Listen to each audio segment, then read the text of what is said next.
Hey everyone, welcome to GameFace episode 97 right here on Sifted. We got a great show for you guys today. It's been leaking out that The Last of Us 2 might not be coming out for a long while, and we're going to talk about the bigger implications of it. This is my surprised face. We're going to talk about a little indie game that I stumbled over that I think a lot of people are discovering called Aztez. Yep, and I love tower defense, and I've been playing Fortnite. We're going to dig deep. Let's go!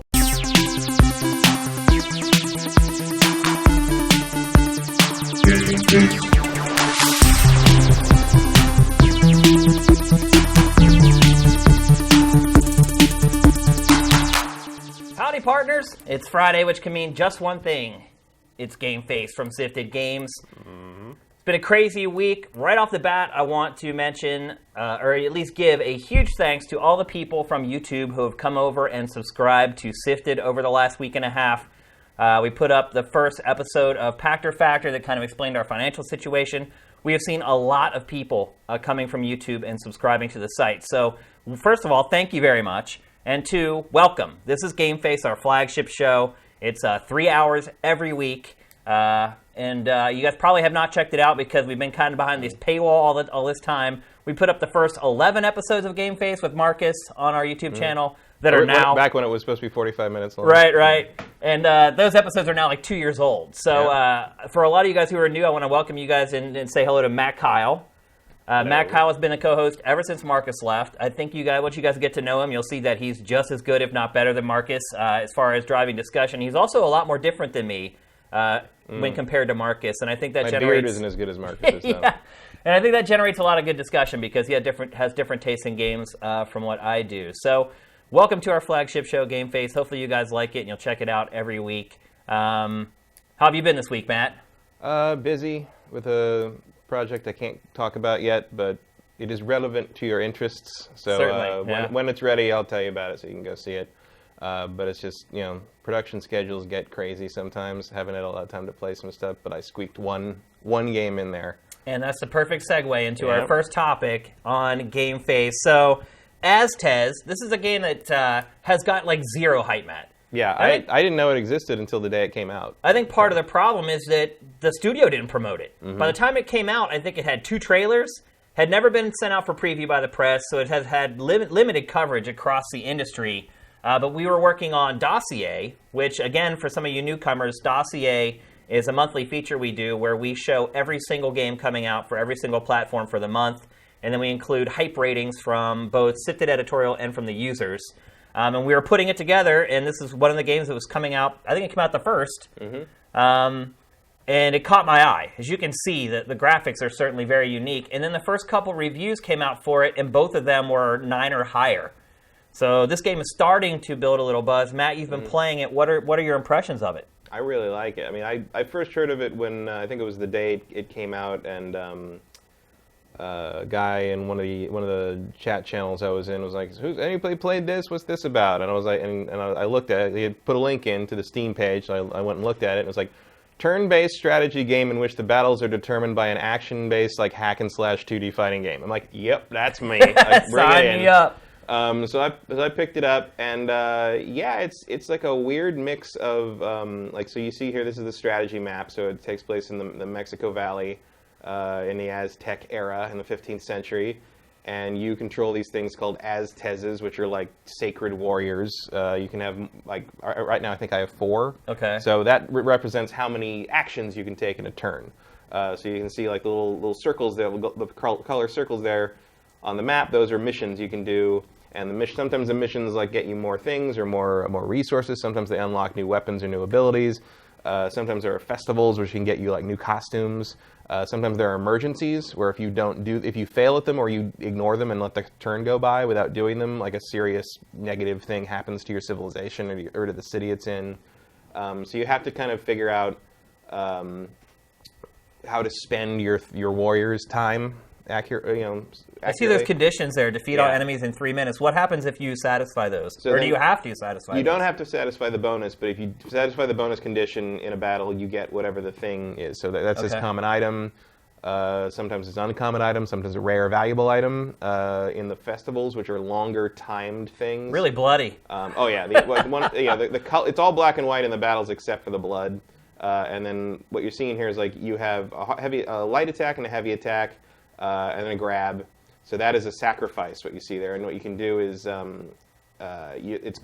there he's absorbing the blood. So it's covered by the little next Last of Us 2 graphic on our screen. Yeah. But there's a little orb that fills with that blood, and when that blood fills up, the next time you absorb blood, you transform into your god, whatever god you're fighting for right now, and he does like a super attack that hits everything. That was really fast. Is that typically how long each one of the skirmishes lasts? If you're good, yeah. Okay. So the longest ones are the festivals, which tend to like basically you're supposed to survive to the end of the timer, which can be like 5 minutes long at the higher levels, which is really hard because they just keep throwing stuff at you. But like and then there you see there those are the items, the cards you get here.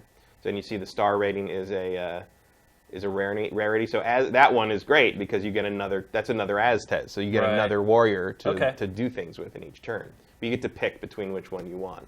This part of the game actually reminds me a lot of a game we're going to talk about later in the show. Oh, yeah? Yeah. Right. Fortnite actually is a lot like this too, believe it or not. Yeah. All right. I wanted to play Fortnite, but I just didn't have time, and I ended up playing this because it's a little simpler to get into. Yeah. It looks a little bit like Civ. Yeah, so right there you see bonus 100,000 points received cosmetic set. So that's you can choose between two like skins basically for your weapons or your armor. Okay. And like that's basically it. Like you're trying to take over as much territory as you can. As you take over, like outside cities can become discontent, and it makes it harder to take them over. You want to build the population of each of your cities in various ways, either through festivals or through using cards and items. Because the bigger they are, the more resources you get, and you use the resources to buy basically bonuses for your cities or more items that are random. It's kind of a randomized thing. You just throw some resources at something, you get a random item. Okay. But as you can see, like the combat is really fluid, really reminiscent of like say something like Castle Crashers. I would say is a close juggles, obviously. Tons of juggles. Tons of little intricate things you can do, like there's different attacks. So you saw there the yellow exclamation points. That's an attack that you can block or parry if you block at the very last second, which is tough because their animations don't have a lot of wind up usually. There you saw he had to go low to get through that guy's shield. It's important to have everybody on one side of you. Why is that? Because so they can't hit you in the back. Are you particularly vulnerable from behind? Or? No, but if you're trying to do something on one side, it's easy to lose track of what's happening behind you because they can be off screen. Got ya. So I always try to keep everybody on one side if I can. You have 4 different weapons that you unlock over the course of the game. So you start with this kind of classic Aztec obsidian sword. You get a spear, and you get like an axe club thing, and you get a knife. And you can actually change weapons in the middle of combos.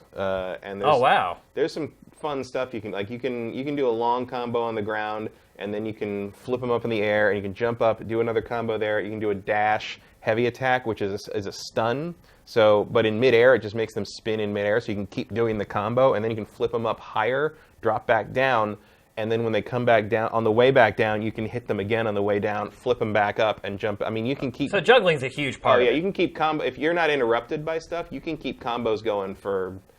I mean, I've gotten 150 at this point in a large enough battle. You know, until you run out of guys to kill, basically.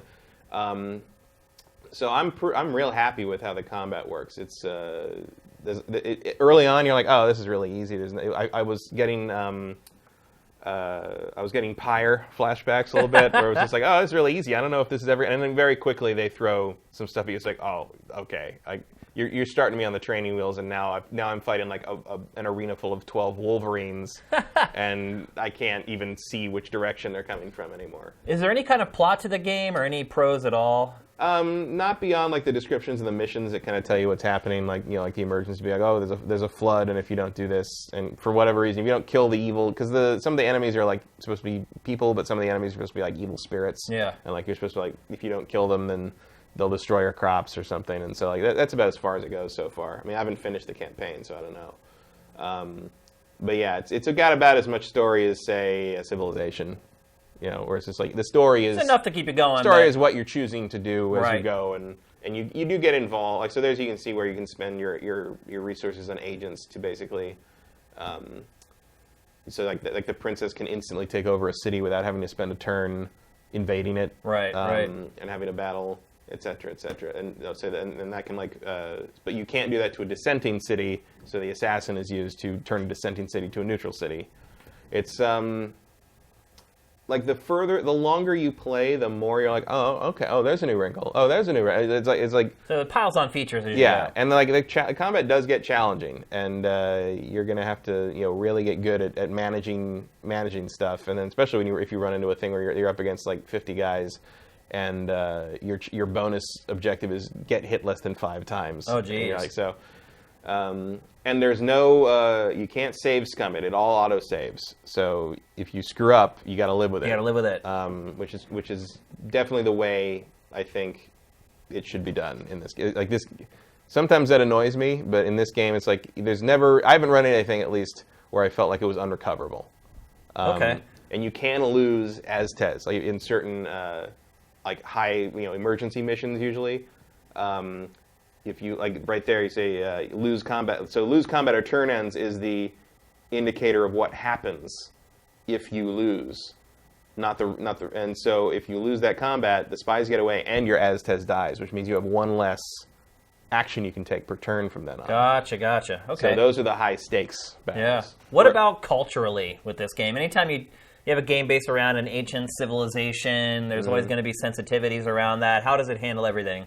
I mean, it seems fairly straightforward, and I mean, at least it takes place in the actual location. They seem to get the city names correct. Yeah. There's a lot of references to real Aztec deities and. Because I mean, let's be honest, the reputation of the Aztecs is not exactly not glowing. Tops. Yeah.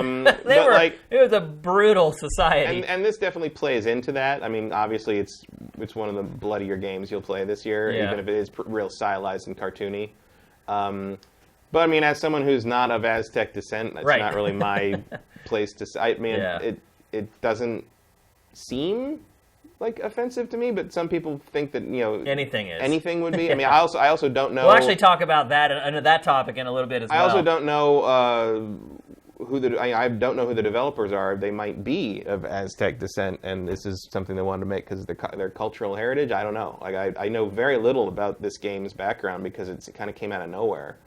I think it looks pretty badass. It does, I really like the look of it, if someone made a game like this out of Irish mythology, I would think it was pretty cool. But again, Irish mythology has not been stereotyped and co-opted by white entertainment mega corporations for decades, so that's not really a fair comparison. How much was this? It was $20. $20. And how long have you been playing it? I put 2 or 3 hours into it last night. Okay. Do you feel like you're getting near the end? Do you have any idea how long it's? Not real. I mean, the map isn't huge, but it does take time to get through everything because you want to build up your resources and not just constantly expand out. Also, the missions are not your choice. So you can only expand out into where a mission is. Oh, okay. Is there an incentive to go back and replay it again because you can't play every mission in the first playthrough? Yeah, because I think they're random. So I think it'll be different every time. All right. And so it'd be interesting to do a playthrough where you just never take care of emergencies and terrible things keep happening to you. And things. I'm not super clear of how big the map is because there's an affliction that can happen called darkness, which basically puts a really tight fog of war on the map. Okay. And I've had that for They showed that earlier, actually. Yeah, so I've had that for a while, and I failed the mission to get rid of it. So I'm waiting for that to happen again, so I can't look around too well. What platforms? Obviously, Xbox One. Yeah, it's on. I have it on PC. Okay. I think it's PS4 as well. Is it? I think it's all 3. I didn't look. I know at least Xbox and PC. At the very least, Xbox and PC, and I mean, I don't know for sure, but it sure seems like it wouldn't take a massive rig to run this thing if you're on PC. I have it running at 4K, and it actually looks really nice. Oh, I bet it does. It's very clear and crisp. And sometimes these games with these the more 2D look don't go up that high very well. It depends on how. And actually, I didn't realize it defaulted to 720. Oh, really? So I was playing it. I was like, oh, it's a little blurry, but I guess and at some point I checked the options for something. I'm like, wait, what? And I turned up it's gorgeous. There's Come on. The game. Yeah. There you are. So would you recommend this? If you look at this and think this kind of thing looks cool, I would say yeah, because look, you know what the game this reminds me of? I don't think I've ever seen these two genres mashed up before. I have. For what? It was Wrath Unleashed. I don't remember that. Remember that? That was a LucasArts game. Oh, yeah. On, okay. on the Xbox I One remember and PS. Yeah. And it was like fantasy monster thing, but it was like that. It was a hex-based like warfare game, but the battles were real-time fighting game kind of things.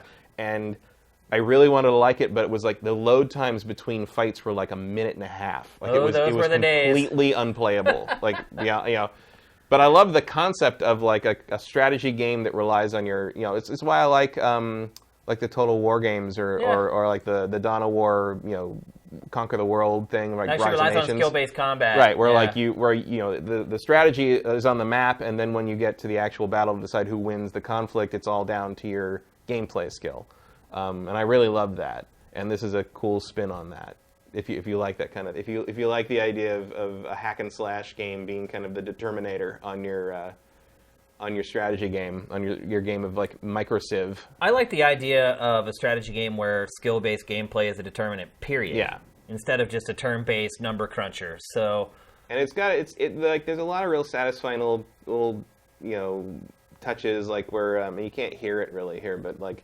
When you finish a turn and all your cities produce resources, they all go chung chung chung chung chung chung, and it's like it's got a nice old school feel in that regard, where the sound effects kind of help bring you in. Yeah. And I really like it. Like I came out of freaking nowhere, and I was just like, wow, this is really cool, and I love games like that. Yeah. All right. So I would recommend it if you look at that and you think that looks like something fun. It probably will be fun to you because it is what it says, and it says what it does. And it handles well. Yeah. Feels great. Feels good.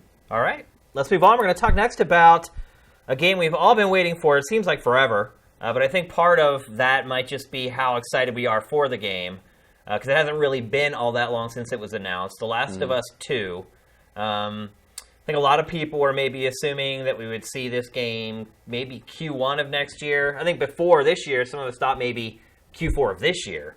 Yeah, I think we had that conversation a little bit before E3 where I was pretty sure this thing was way out. Well, now it has been determined that it is, in fact, way out. Naughty Dog this week was quoted as saying that it hasn't even begun full production yet.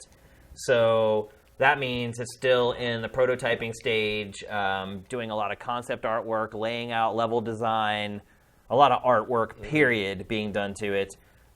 Which means they put a lot of effort into that trailer thing with the guitar and all that. I think, honestly, it may have just been a Kojima, where it's like, this isn't even this really is coming, the game. just like, it just basically pre-rendered a cinema. They Metroid Prime 4'd it. Yeah. Well, Metroid Prime 4 was just a logo. Even less, but it's the same kind of thing, where it's like, it's coming, shut up, just sit still. Yeah, so I was really disappointed to hear this. Naughty Dog's excuse or reasoning was that we're working full bore on Uncharted: The Lost Legacy, which was originally supposed to be just a piece of story DLC for Uncharted 4. It's even more and more like it might be like it's almost a full game. It's at this point it sounds like it would be a full game for any other studio. Yeah. I mean, the amount of work and the quality has gone into it. Sure, we still aren't sure exactly how long it's going to be, but. Naughty Dog has already shown us like two 20-plus minute or two chunks of gameplay worth over 20 minutes. If you're talking about a short DLC, that's typically not the case. So we're staring at what looks like it's going to be a full-length release with Uncharted: The Lost Legacy. The question I have, one, is that the right decision? I mean, look, we all know Naughty Dog has already said it's going to pass the Uncharted franchise off if it continues at all, and it's ready to kind of turn the page on the franchise. Do you think it's the right call to end up creating a standalone game that was supposed to be DLC at the expense of this other full-fledged product? Because, I mean, chances are The Lost Legacy is not going to sell as well as Uncharted 4, the base game, did. Well, I mean, I'm in favor of it because I like Uncharted a lot more than Last of Us. Oh, really? But, okay.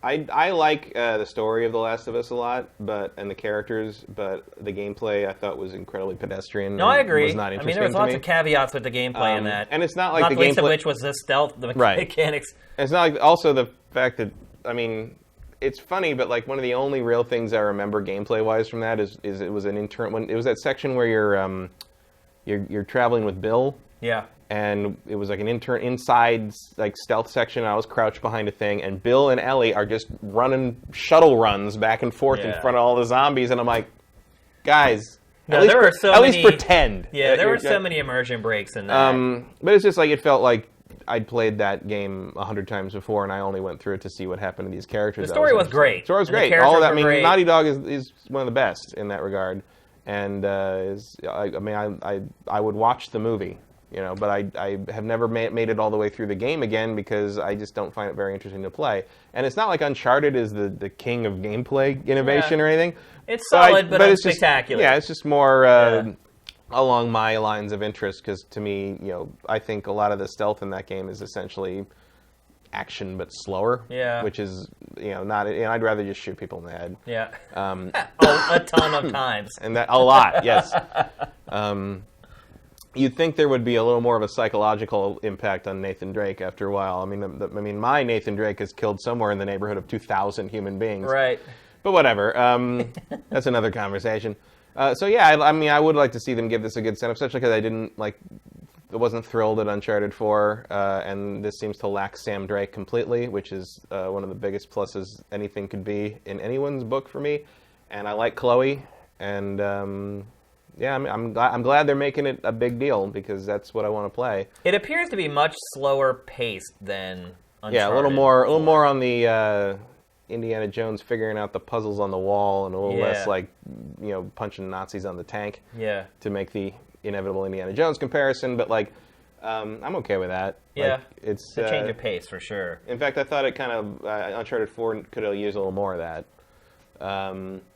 Yeah, it could have used some valleys here and there. Yeah. It just kind of ratcheted it up to 11 and just kind of kept it there for most of the game, which is typical for an Uncharted game, but maybe that is kind of one chink in that franchise's armor. Also, I pretty much thought, in my head when they showed The Last of Us, just my familiarity with Naughty Dog and people who were there is that, I thought that game was going to be late 2019 at the absolute earliest, and I think we're probably looking at 2020 PS5 joint launch title kind of thing. This is what I want to talk about, actually, with this topic. Not so much how disappointed we are that The Last of Us 2 is not coming for a while, which we are disappointed. I personally am really disappointed in that. It's one of my most anticipated games. But I think looking at the bigger picture here, Matt, is looking at Naughty Dog as a studio and its overall output. And we're looking at Naughty Dog releasing one game an entire console generation.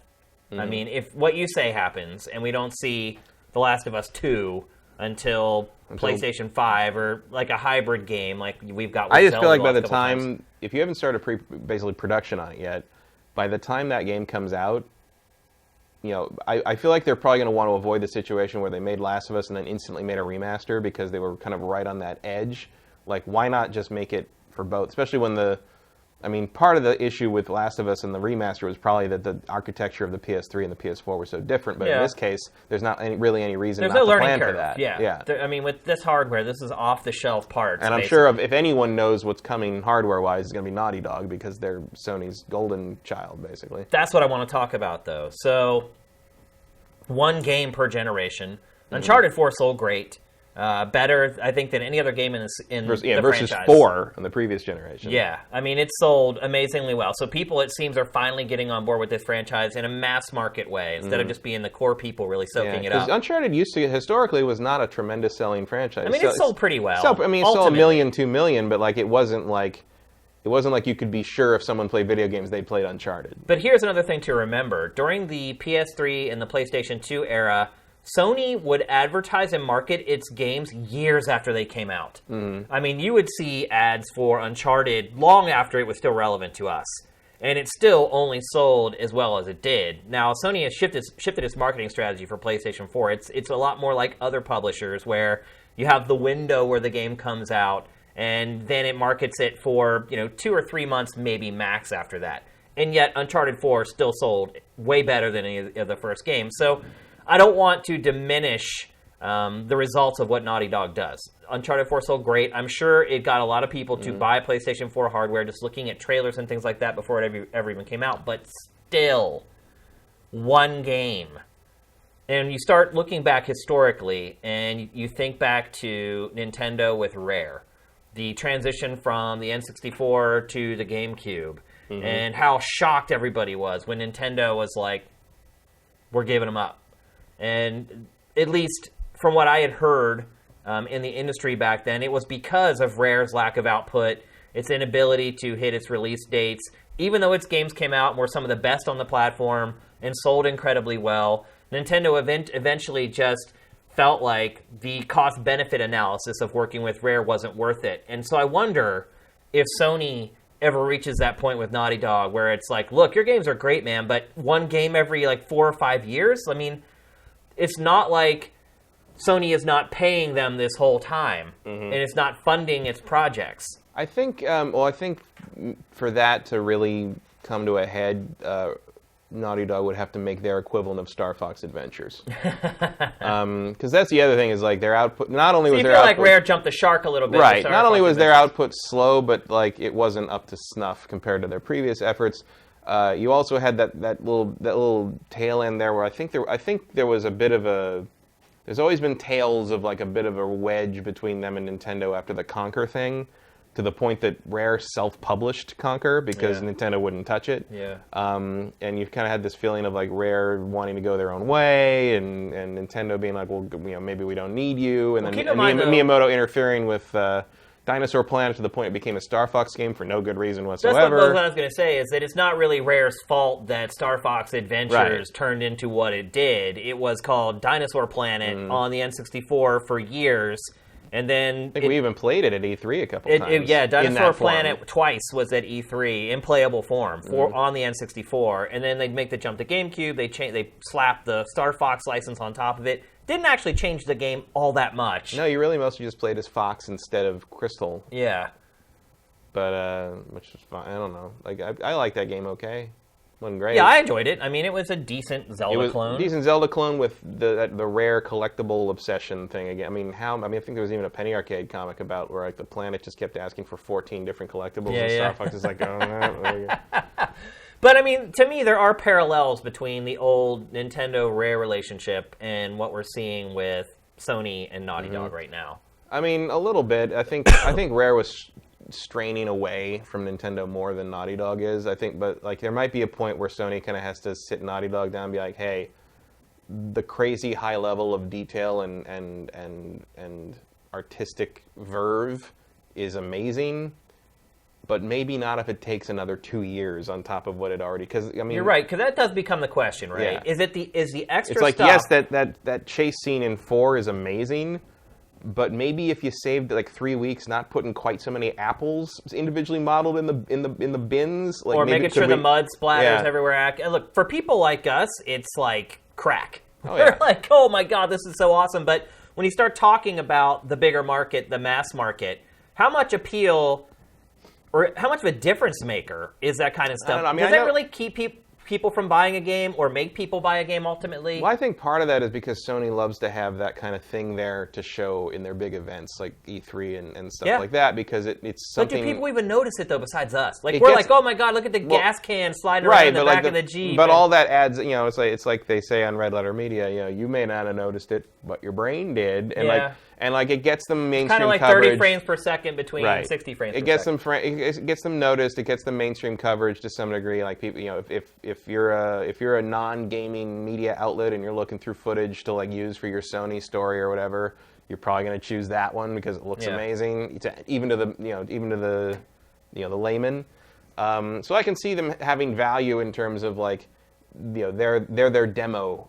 They're always going to turn something out that they can use to promote and use as a demo and use look what this hardware can do. And I think that was in part what that Last of Us thing was as well. There's value in that, but how much? But that's a question only Sony can answer for themselves. And I don't see them really do. I mean, look, if Last Guardian still came out, good point. Sony clearly is willing to see these things through for the sake of whatever the value they see in it is. Yeah. Last Guardian I don't think sold tremendously well. Probably not enough to make up for 11 years of dev time. Oh no. But no way. Not even close. But it got people talking to some degree. If you're Sony, what do you do? Do you go to Naughty Dog and you're like, look, I mean, we're seeing it again already with The Last of Us 2. Sam, if you'll roll that clip of The Last of Us where she's playing the guitar, each one of the strings on that guitar is individually and meticulously modeled. Well, to say nothing of the bones and tendons in her hand. I mean, that is obscene. That's incredibly good. It is insane. And to us, that's amazing. But when you ultimately start talking about the people who are the folks who buy copy 2 million to 5 million and beyond versus us, the core 2 million who will notice this stuff, is it worth it? I mean, if you're Sony, do you go to them and be like, look, you do the best work in the industry on a lot of fronts, but bro, you've released one game in like 5 years. Well, the other thing is like maybe we don't know everything about the internals of Naughty Dog. And some of the delay on this may not necessarily be this is just how long it takes to make these games. It might, they just had a major transition with the leaving of Amy Hennig, and they had to kind of revamp how Uncharted 4 worked, and so that probably took a lot of time away from what if Amy Hennig had stayed there and her team had stayed there, that Uncharted 4 and that stuff would have been worked on by them, and what's his name? Druckmann. Neil Druckmann. He's actually the one who made the quote from this week. Yeah, he's with the Druckmann and company would have probably continued working on Last of Us, which was their baby, and maybe the parallel development might not have been quite so skewed, but clearly they had to restructure a bunch of stuff, and Druckmann's in charge of everything now. So part of this might just be growing pains, which is unfortunate for us and unfortunate for Sony's bottom line over the rest of the PS4, which might be why Lost Legacy has expanded as much as it did, because this is their shot to get another Naughty Dog game on the market before everything goes dormant for how many years while Last of Us 2 gets made. How about from our personal perspective? Would you, and I'll answer as well, would you rather have more Naughty Dog games at maybe a slightly lower fidelity, or do you want Naughty Dog to keep doing what it's doing? It's not like there's a shortage of good stuff to play. So basically what I'm asking you is, like, is it worth it?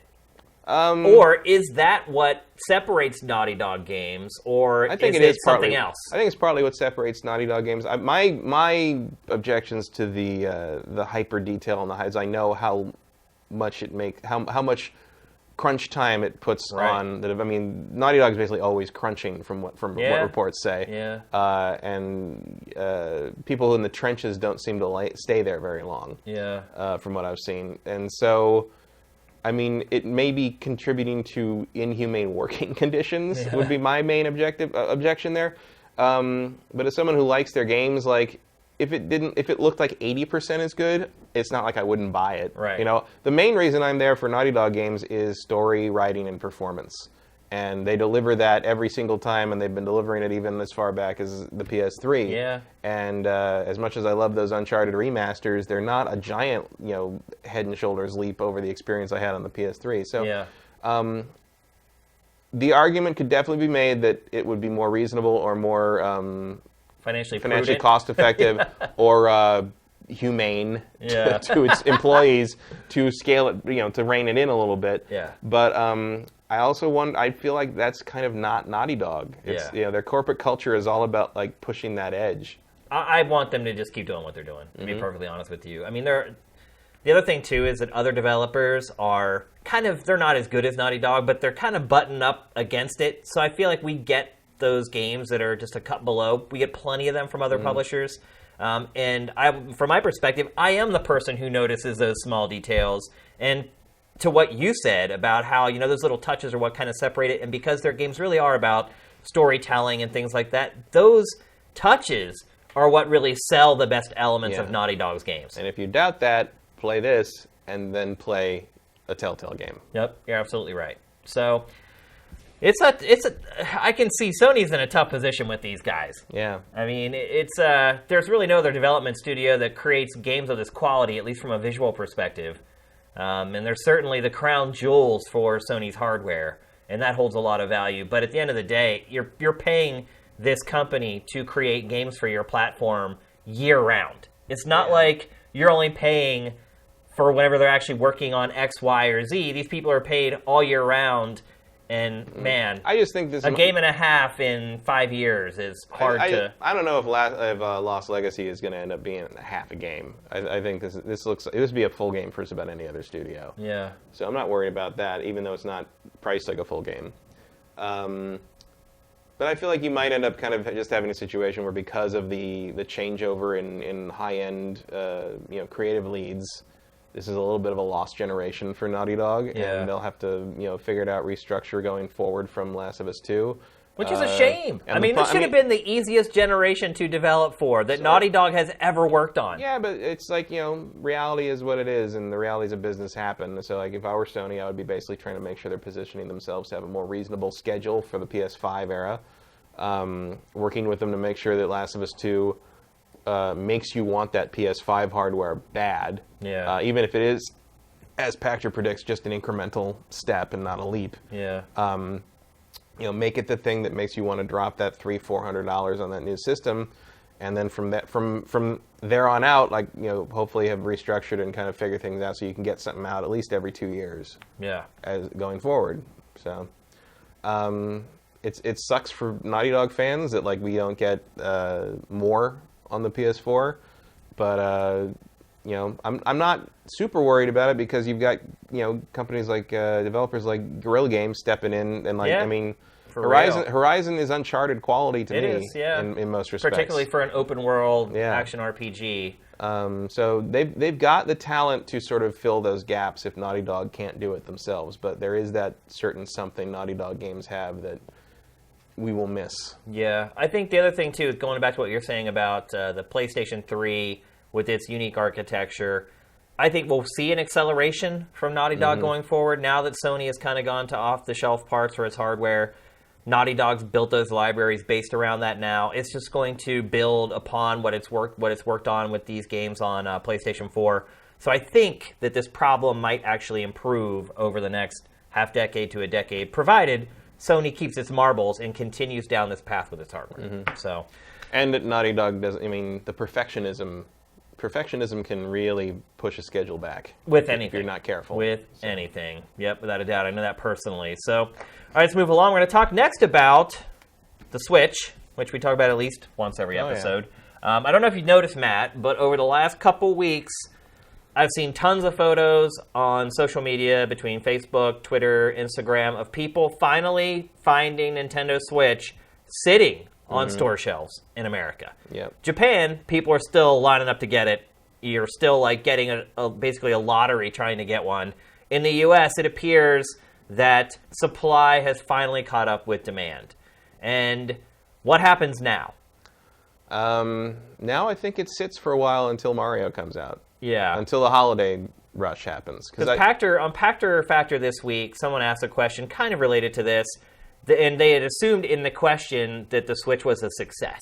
And his answer was, a success? What's a success? How many has it sold? Right. And when we had recorded it, it was at least known that it was like around 3 to 4 million sold. Turns out they had sold more than that, and they're basically at a little less than 5 worldwide right now. It was like 4.7. Yeah. And, his point is, like, even at 5 or 4.7 or whatever, that it really doesn't mean anything. Right. All it means is that it had a good start. Yep. And so he took umbrage with somebody saying, now that the Switch is a success, it's not really a success yet. It's had a good launch. Right. I've been saying that for months. Yeah. We don't know if this thing's a real success until it sells beyond the audience that bought the Wii U, because the Wii U was not good enough to be a success. I mean, mathematically, you can predict that if it's sold this much by then, it's going to outsell the Wii U without any problem, because... I mean, I don't think it can't really be argued that it's not more successful. It's definitely than more Wii U. successful than the Wii U. Yeah. Like, there's no denying that. But like, what I'm looking at and the way it's starting to slow down versus like what next year's lineup could be, and how much that would excite the mainstream audience versus Nintendo fans, which are a different, that's a different market to get money out of than the mainstream audience. Yeah. And the mainstream audience is what you need to make this thing a big success. I think it has more mainstream appeal. I think you're seeing people like. Now that I've seen a couple people I know on Facebook or whatever say, like, I found one at Target, so I bought one. Right. Like, they weren't going to put the effort into, like, I'm going to follow Wario64 on Twitter and run over to Best Buy the instant somebody says it. But if they, like, happen across one, they're like, yeah, I wanted that, I'll get that. So, like, that's starting to happen with people that are casual gamers that I know, which is a good sign. But I think, the awareness is definitely there. Yeah, but I think I think you're going to see this thing top off somewhere around GameCube levels. Which 18 to 20 million, something like that? Closer to 30, I think. So I think GameCube was around 30. Was it? I thought so. Barely made it over 20, but... I don't remember. I've been thinking it's around 30, because the other thing is, like the sales of that generation felt skewed because the PlayStation 2 was selling so damn well that even if you sold 100 million, you felt like you'd failed because the PlayStation 2 was like so far out ahead. Which I wonder if we'll ever see anything like the PlayStation 2 sales again because the DVD player pushed it so hard. Well, I think the question too, though, is how well do third parties do on your platform? Because on the GameCube they did terrible. Yeah, well, I mean... Even with 20 million, they did terrible. Capcom seems to think... Street Fighter seems to have sold pretty well, like a 10% attach rate for the current user base, and Capcom seems thrilled that now they can dump years-old games on the Switch and say it's a new release, because that's great. Well, the Capcom just said yesterday that it was somewhat satisfied with the sales of Street Fighter 2. Yeah. Well, it looks like it might beat Street Fighter 5. Yeah, so maybe Capcom better check itself before it wrecks itself. Have we learned something, Capcom? Mm-hmm.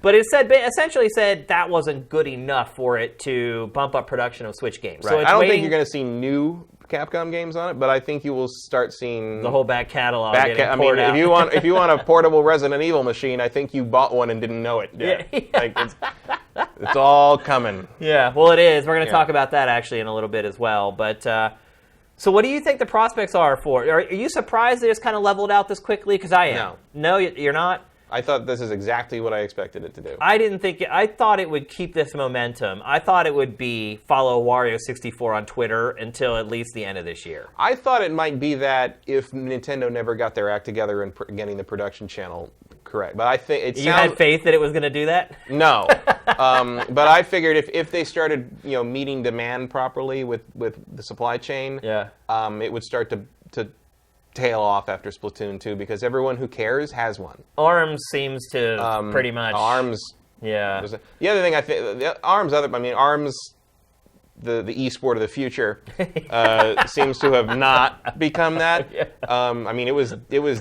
It fell off after 2 days on Twitch, really. And if something like that you can't even find a live stream of it now. I looked at the because you can look at the page with the thing that says it shows any streams of the game, and I looked at it a couple weeks ago, and there was nothing there. And at one point, I looked back, and there was one had popped up, and it was called "Why Doesn't Anyone Like This Game?" And I'm like, that's the saddest thing I've ever seen. I also think Splatoon 2 cannibalized a lot of ARMS' Twitch because Splatoon 2 is blowing up. It's doing great. So particularly in Japan. Splatoon 2 is the success story there for like streaming and online stuff. And ARMS was, I guess, a nice thing to keep people who had a Switch busy for a month.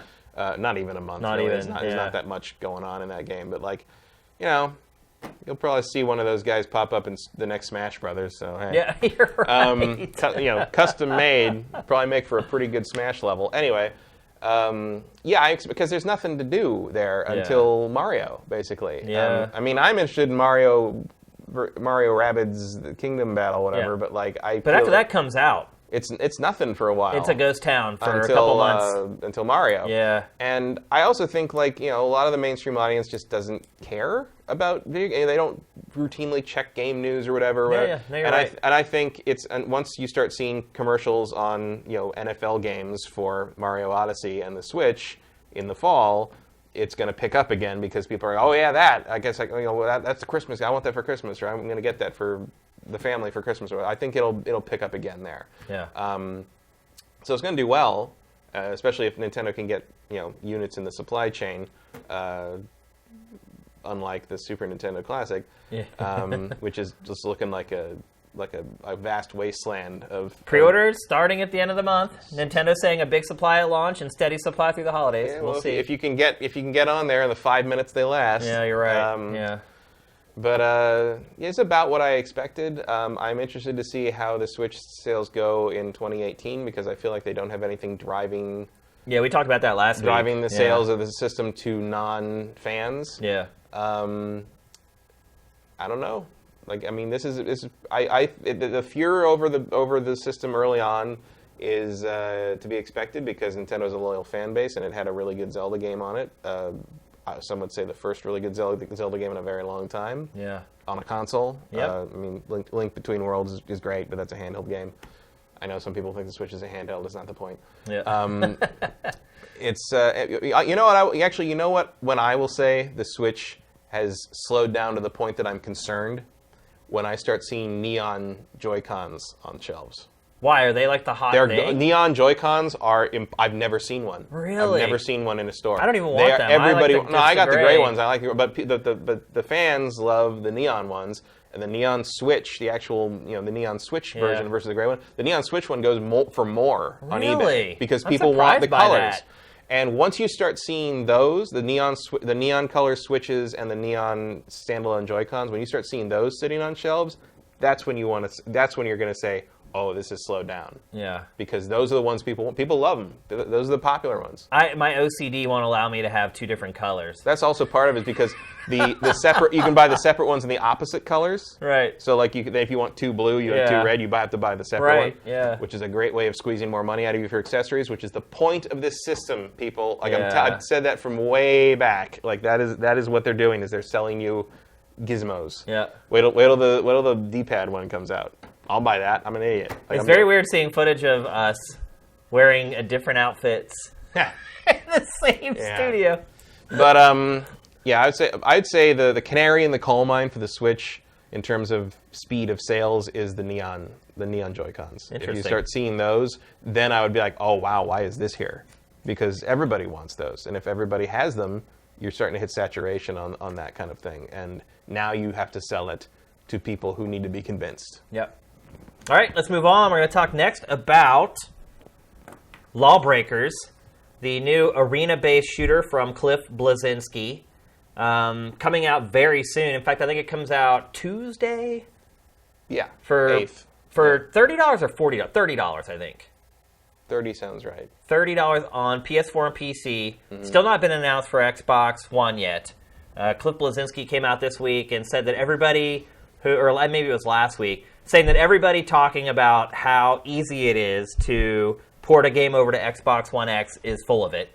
Because there have been lots of reports since E3 of developers saying literally things like, it took us an hour. I'm not even exaggerating, Matt. Like, a developer said it took him an hour to get a game that was running on the other platforms running on Xbox One X. Cliff comes out and says, no way, Jose. So it looks like it won't be coming to Xbox for at least a little bit, which is weird because really Xbox is the brand that Cliff built his name on. Don't you find that odd that he starts his own studio and he doesn't even consider Xbox at first? I mean, look, he's a business guy, wants to sell as many as possible, but I found that really... Well, I mean, PlayStation's the one winning. So. Yeah, and I mean, actually, to be perfectly honest, he really built his name on PC. Yeah, I mean Unreal and Unreal Tournament are PC games first. Most people don't know him for that, though. They know him for Gears of War. And Gears of War was really the game that kind of put the Xbox 360 over the top, if you really want to think about it. That was like kind of the turning point where... It was when they finally had another Halo, basically. Yeah, I mean, they had something to pull in the shooter fans when Halo didn't come out one year. Yeah, and that was where you kind of saw that, the shift of, oh my gosh, it looks like 360 is going to win this quote-unquote console war with PlayStation 3. In addition to all the other reasons, which, better third-party games, blah, blah, blah. But Gears was kind of that thing. And, it's odd that he's abandoned the Xbox brand for his first sort of independent game. Matt, what do you think the prospects are for LawBreakers? Man, Can it find a space? Because it's I hope so, because it's really cool. It is really cool. It's really hard, though. I haven't played It's the first thing I would it is. say. I mean, the learning curve is huge. It is huge, yeah. Dude huge, one might say. That's right, I forgot people used to call him that. That's a Cliffy joke. Well, there's we're also using Cliffy B down below there, which he hates. Yeah, he's not. He's Cliff. He's Cliff Bleszinski now. He's not. Don't call him Cliffy if you mean No offense, Cliff, if you're watching this. Or Rohan, who works with Cliff. It just made for a good headline for the topic. I mean, yeah, of course. But no, I would never call him Cliffy to his face. No. Maybe now that he's not all yoked out. He's still in pretty good shape. Yeah. He's still doing all right. Yeah, for a while there, though, he looked like he was on roids or whatever. So. Oh, yeah. He went through a period. Yeah, where he was a gym rat or whatever. Yeah. Well, man, if you got the shoulders, do it. Yeah. But do you think that this can find its place among what is quickly becoming an incredibly crowded I mean, I hope so. character-based arena shooter market. I hope so, because like the traversal and the agility focus is really good. You can do some crazy stuff in this game. Well, I mean, I'll say this. I'll say this: this game, and I'm not a person who watches competitive first-person shooters, but I will watch the tournaments for this because I'm sure the pros on this are going to be doing some amazing stuff with it. I mean, look, I'll be perfectly honest. Watching this reminds me of trying to watch Overwatch esports, and Overwatch esports is too much. It's the jerking around and the high frame rates and everything. I can't watch it that long before my eyes are just like, Shane, stop. Please stop. It's hard to follow, too, if you don't know the game really well, particularly with esports where they're jumping around from character to character really quickly. But that is its competition. Overwatch is its competition. Paladins is another game that is very much like this, that has been doing very, very well, and that's free to play. Obviously, you have Quake Champions coming pretty soon, but honestly, I think this wipes the mat with Quake Champions, which is kind of ironic, considering Cliff's pedigree. Especially the wording there. Yeah, since he started making Unreal maps. Exactly. Yeah. And look, I don't think that if this game does not do well, I don't think it's an indictment on the quality of the game at all. Like, the game is great, and the learning curve is pretty severe. But once you get over the hump, I talk about Tribes all the time. It's one of my favorite shooters of all time. This game is very much like Tribes. It gives you a lot of variance in how you can traverse the maps. It's got a huge learning curve. But just like with Tribes, man, once you start to get it, you start to say, wait, why am I playing any other shooter than this one? So I think it does have an opportunity for that breakthrough. It also has been, there's been open betas now for like 2 weeks. Everyone's kind of had a chance to play it and really see if it's something for them. I think there's still an open beta going on right now, actually, for it. So I don't think that if it does not end up doing well, that there's any fault with Boss Key or the way they've marketed the game, or the access that they've given people to the game. I think it, for a small studio, it has done an amazing job. Yeah. And that's not just because I love Rohan and I like Cliff. It would also be this is Nexon is publishing. Yeah. It would be good for them to have something other than MapleStory to lean on. Yeah, I mean, if there is one thing I would say about Nexon, is that I don't feel like it's done a great job promoting it. I mean, look, have you seen a commercial for this game yet? No. Me either. I mean, have you seen ads running on websites anywhere for this game? Honestly, if I didn't know people making it, I don't know if I'd be aware of it outside of the gaming circles. Yeah. You know what I mean? I mean, look, we curate everything for this game onto the site, but we don't give it any preferential treatment or anything, and it does okay. I mean, if we look at our data under the hood for its views and things like that, it's tracking somewhere in the middle. It's not like bombing, but it's not like a smash hit either. I'd hope it can find an audience. I mean, I worry about a Titanfall scenario where even though the game's good, it just doesn't find its niche. And I feel like that would be a more disastrous thing for Boss Key than for Respawn, because Respawn has the backing of EA. Yeah. And EA could just say, okay, well, we recognize the quality. It didn't quite work. Let's do Titanfall 2 and see where we go. Oops. Did you see though today that Vince Zampella finally admitted that the launch window hurt the game? Yeah, about damn time. Just finally today, because they've asked him about that dozens of times, and he kept saying, no, I don't think that has anything to do with it. And finally today, he admitted that, yes, that it had an impact on the game sales, the fact that it was crunched in the middle there. Well, obviously. I mean, yeah. Well, I think he finally said what everybody else already knew. Yeah, he finally said, okay, yeah. But I wonder if anybody answered for that. Yeah, I mean, look, your girlfriend is a huge Overwatch player. Yeah. And has she talked about this game? Do you think that she might actually move over? No. I don't think she will. Because she's into Overwatch for the characters to a large degree. And that's another thing I would say about this, is that the characters aren't all that memorable. I didn't quite realize it was a character-driven shooter until maybe the second time we talked about it. They're not as, but of course it doesn't use the kind of the big floaty, kind of the big cartoony art style that Overwatch and a lot of Blizzard stuff does. And I think that's a problem. Yeah. Because it allows you to accentuate features of characters, to make them, in all honesty, a lot more memorable. They keep doing trailers for individual classes in this game, and I keep watching them, and their abilities are different for sure. But just looking at the characters at face value, none of them really stand out. Well, even they all watching this, kind of bleed into each other. I can't tell who's who from a long distance. And that's one thing Overwatch does great. There's no separate There's no like silhouette recognition yet. And I think that helps with gameplay as well. I mean, in Overwatch, it's like you can see an enemy from a long ways away, know immediately who it is, and then your brain takes over saying, okay, I know what this character's capable of, I know what his strengths are, I know what his weaknesses are, and then you attack thusly. Right. And with this game, it's like you see someone who's 50 yards away, it could be any of the characters. And I'm sure as you play it, you get better at recognizing them. But also, you know that recognition helps make it a viable spectator sport as well. Yeah, you're right. You're absolutely right. And that's going to be a big part of making this game a success. If you want to make something an esports success, you can't expect people to be so intimately familiar with it to understand what they're seeing. Yep. And understanding what the game's doing, what the strategy of the game and stuff is one thing, but not being able to tell who's who until you've spent 10 hours learning everything is going to be a problem.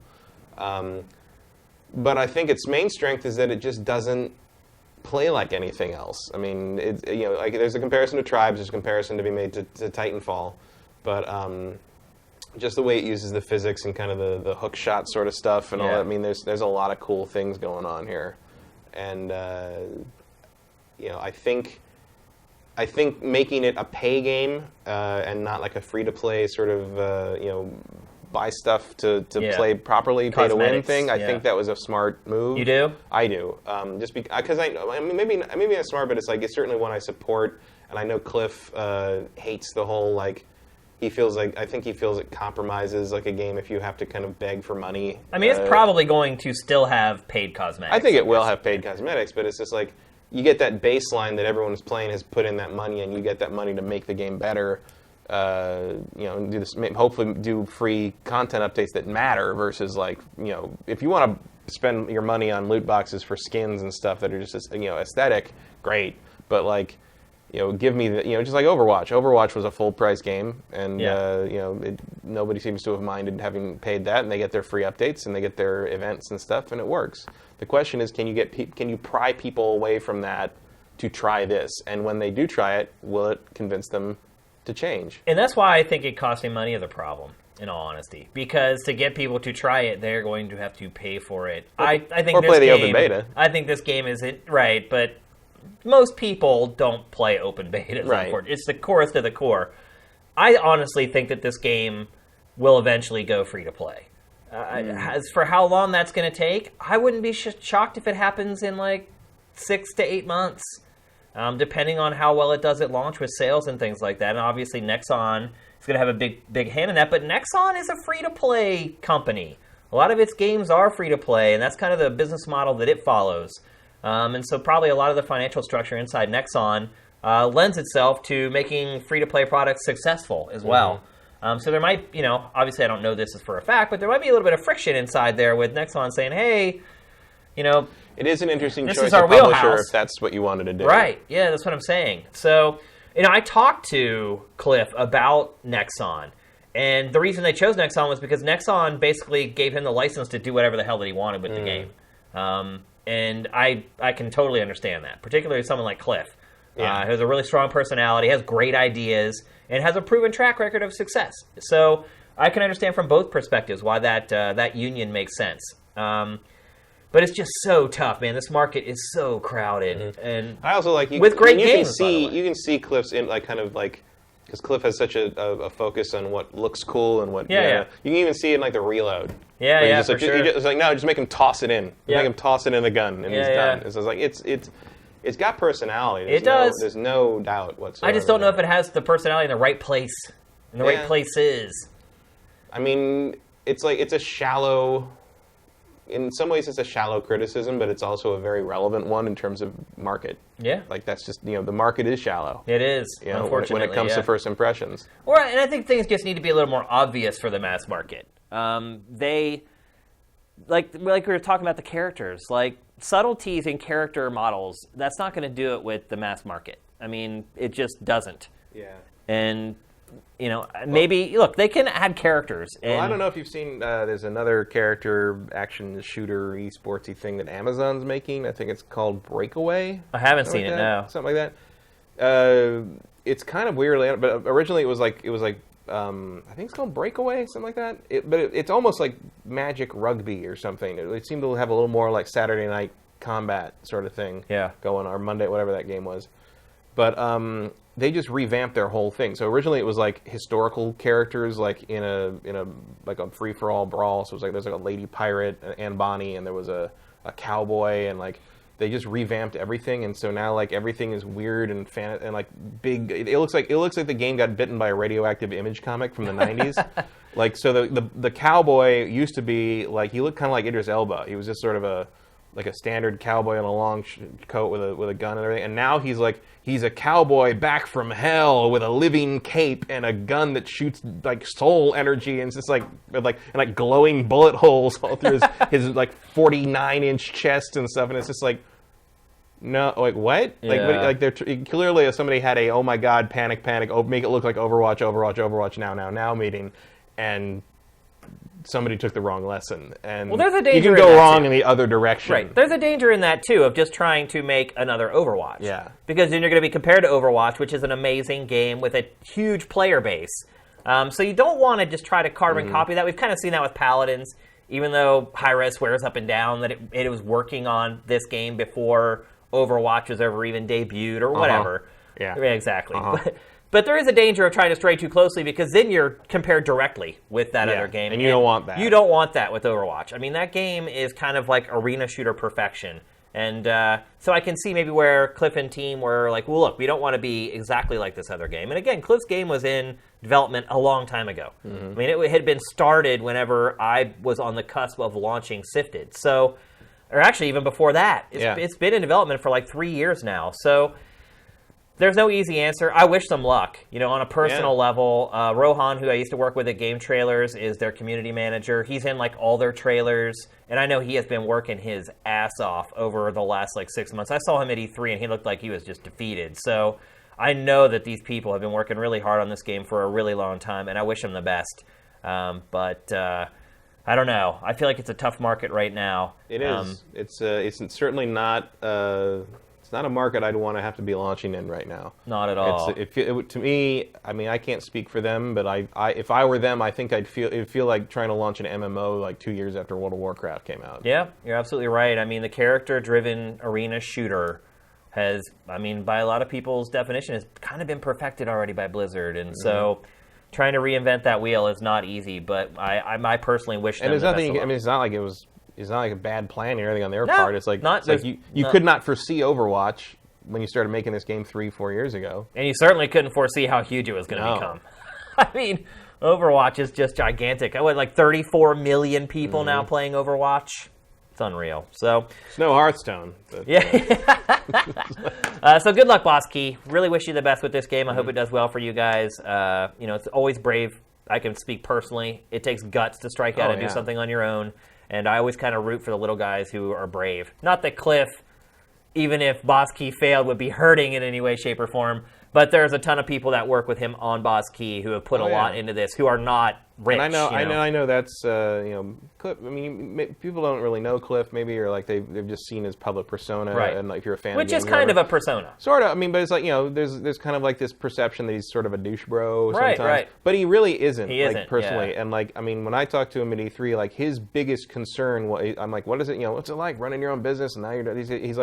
He's like every single night I lose sleep because I'm worried about all the families that depend on me to keep this place open and keep these people paid. Like that's his big priority and big thing he worries about. He knows that's all on his shoulders, and a lot of people who run businesses don't think that way. Yeah, you're right. Cliff is a really good man. So yeah, I like Cliff. I always have, and I do. So I hope this does really well for him. It's a scary, scary market right now, but I hope he breaks through whatever wall he needs to break through with this game and get it to people. I'm going to play it, so here's one person. Here's a fan. All right, let's move on. We're going to talk next about Resident Evil. Resident Evil 7 obviously came out earlier in the year. I loved it. Most people seem to at least like it. A pretty big departure for the series again. Probably the next big change for the franchise since Resident Evil 4. Nestled in the middle there, though, between Resident Evil 7 and Resident Evil 4 was this little series called Resident Evil Revelations that started on the 3DS. I just, oddly enough, this week... I forgot that started on the 3DS. Oh, yeah. Oddly enough, this week, I went back and looked at my old review for Resident Evil Revelations on 3DS at Game Trailers. It's in the Game Trailers archive on YouTube that IGN now handles. And I loved that game when it came out. I gave it a glowing review on the 3DS. And what really blew my mind the most, Matt, was the footage.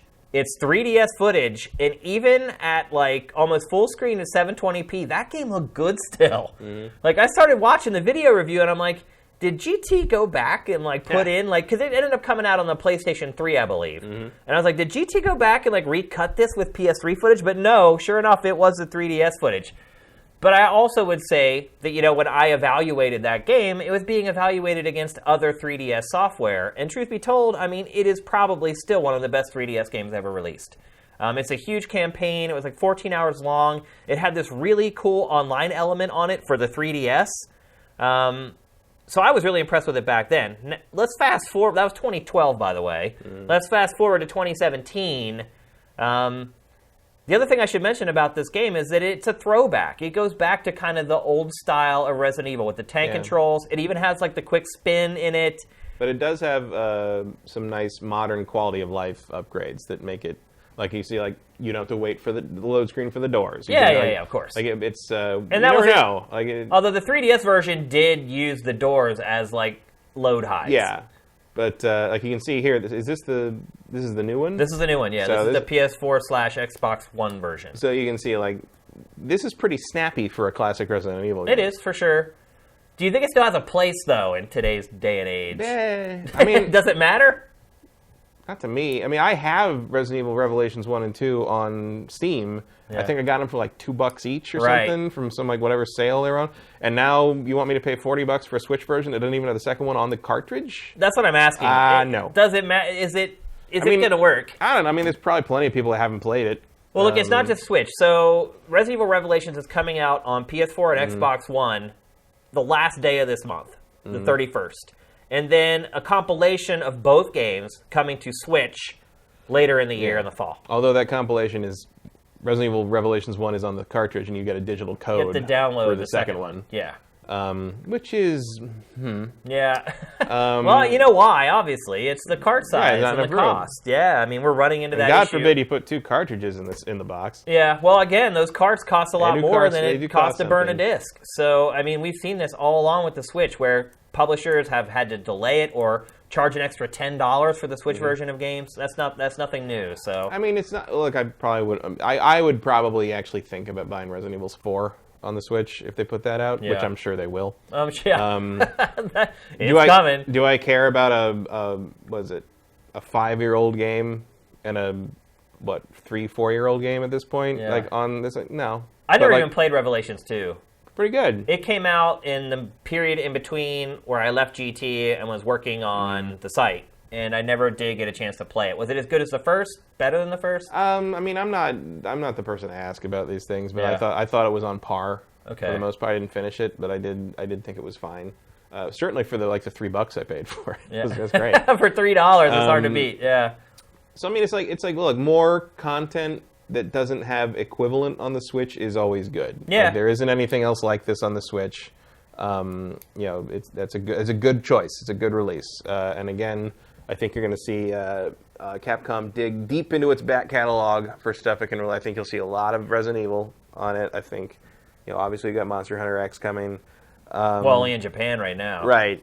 But I think eventually. And part of me is kind of like, you think they'd go back and put all the Lost Planets on there? No. No? No, I don't think you don't care about that? I think that series is dead and buried. I think it's dead and buried, but that doesn't mean they won't throw some ports on that thing. Yeah. The other thing, too, about the Revelation games is they aren't, I mean, while they are a part of Resident Evil canon, a lot of times they don't really feel like Resident Evil games because there are no zombies. You're always fighting those white, like, milky, like, creatures. Yeah, weird monsters which and stuff. Resident Evil 4, obviously, didn't have traditional zombies either, but I think Resident Evil has earned itself to be more, has earned its the right to call itself more than just a zombie game. I think it's had so many weird things. Well, RE7 doesn't really have zombies. I mean, really, RE5 didn't have like I mean, there's like towns full of like World War Z style zombies, or the movie World War Z style zombies. But like the things I remember from Resident Evil 5 are like the weird things with like the hive monster sort of things, or like in Resident Evil 4 those jerks that would like spit all the spikes would pop out and stuff like that. Those are the lickers from Resident Evil 2. Like the non-zombie characters are the memorable. Well, you ones. pop their heads off, and then those crazy tentacles would come up out. Like RE4 is so good, man. It is. It really is. Just one of the best games ever. I wouldn't mind them going back to that universe, that type of game for the next Resident Evil. I do feel like it's kind of just become like generic survival horror game at this point. Like it's kind of lost its theme a little bit. I mean, if they want to do the stuff where like Chris Redfield is punching boulders apart and stuff, I mean, I kind of wish they'd just go full Dino Crisis 2 with it. You remember Dino Crisis 2 where it was like, Dino Crisis 1 was basically Resident Evil with dinosaurs. Yeah. Whereas Dino Crisis 2 was an action game that happened to use a lot of the same technological tricks as Resident Evil. Yeah. And I really like Dino Crisis 2. Dino Crisis 3 never happened. Act like it didn't. Yeah, I don't know what the hell that was. I remember Blair Butler was so disappointed by that. Well, they always do lists of like games that killed franchises. That one should be top 3 every list. With a bullet. Yeah, for sure. With the bullet that killed its franchise, Yeah. no question. But I can see, it's a fine choice, I guess. It's at least something that probably, if you haven't already played this game, it's probably not one of those games you have like 4 copies of it. So it's not a bad idea. I wouldn't pay $40 for them because you can get them for like $5 together on Steam. Yeah, I don't know if anymore. Now that they're wait coming for the next out, sale. Capcom will probably put the price back up.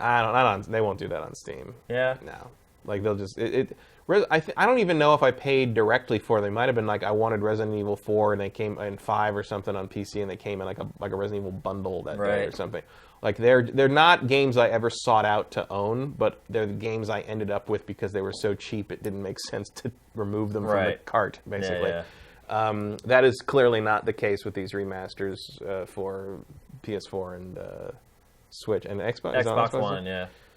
I mean, if you're starving for classic Resident Evil action and you haven't played some people them, may be at this and you haven't point, played these before, like you can do a lot worse. Yeah, I mean, it is kind of the best of the old school tank control Resident Evil games. Yeah.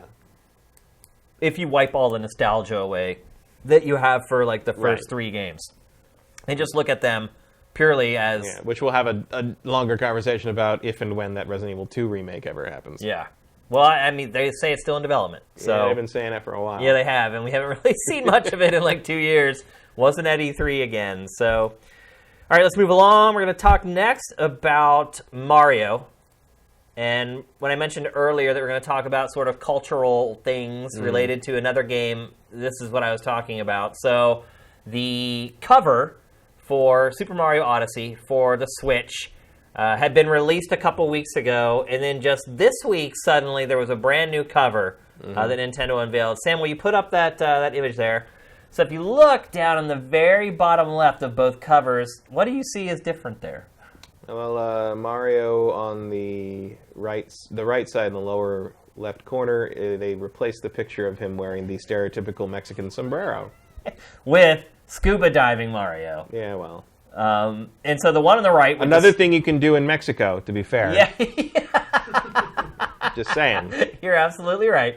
The one on the right is the final box art, the new box art. The one on the left is the old one. Matt, everything else is identical, by the way, if you look at that box art. That is the only thing that has been changed. Matt, why do you... It got its rating. Yeah, that's... E10. Anybody under 10, don't play this Mario game. Well, it's hardcore violence. Well, that's something else we want to talk about. The fact that it's the first ever Mario game to get an E10, but the other's just straight E. Yeah. So let's talk about the fact that the sombrero Mario has been removed from the box art. First of all, he's a big part of the game. Well, he was all through the E3 footage. Yeah, I mean, he's not just like this character you play as for one little section of the game and then he's gone. It's a huge part of the actual video game that you're going to be playing, Matt. Why would they remove that from the box? Because there are people who think using nice job, Sam. Yeah. Using the classical sombrero and the and kind of the poncho serape thing is kind of a cultural appropriation thing, or it's not appropriate, and they don't want to offend people, so they took it off. Do you think it's not appropriate though?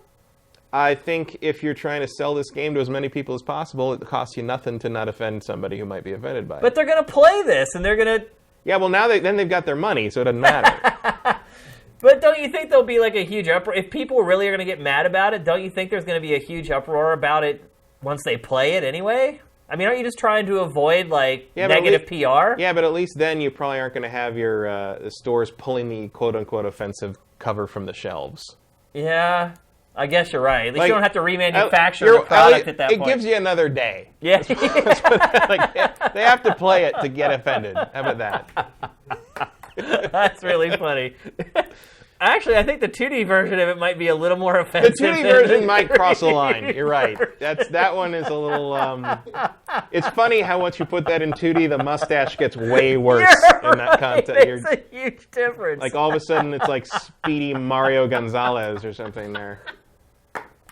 Maybe I am starting to understand now why people were offended by this. Because at first I don't know if anyone has been offended by it, but somebody might have just in focus group testing might have said something to like, "Hey, you might want to and and Mario and Nintendo was like, "Well, let's take it off the cover." At least, it's like usually a lot of like the social SJW crap or whatever. I just blow it off and I'm like, whatever.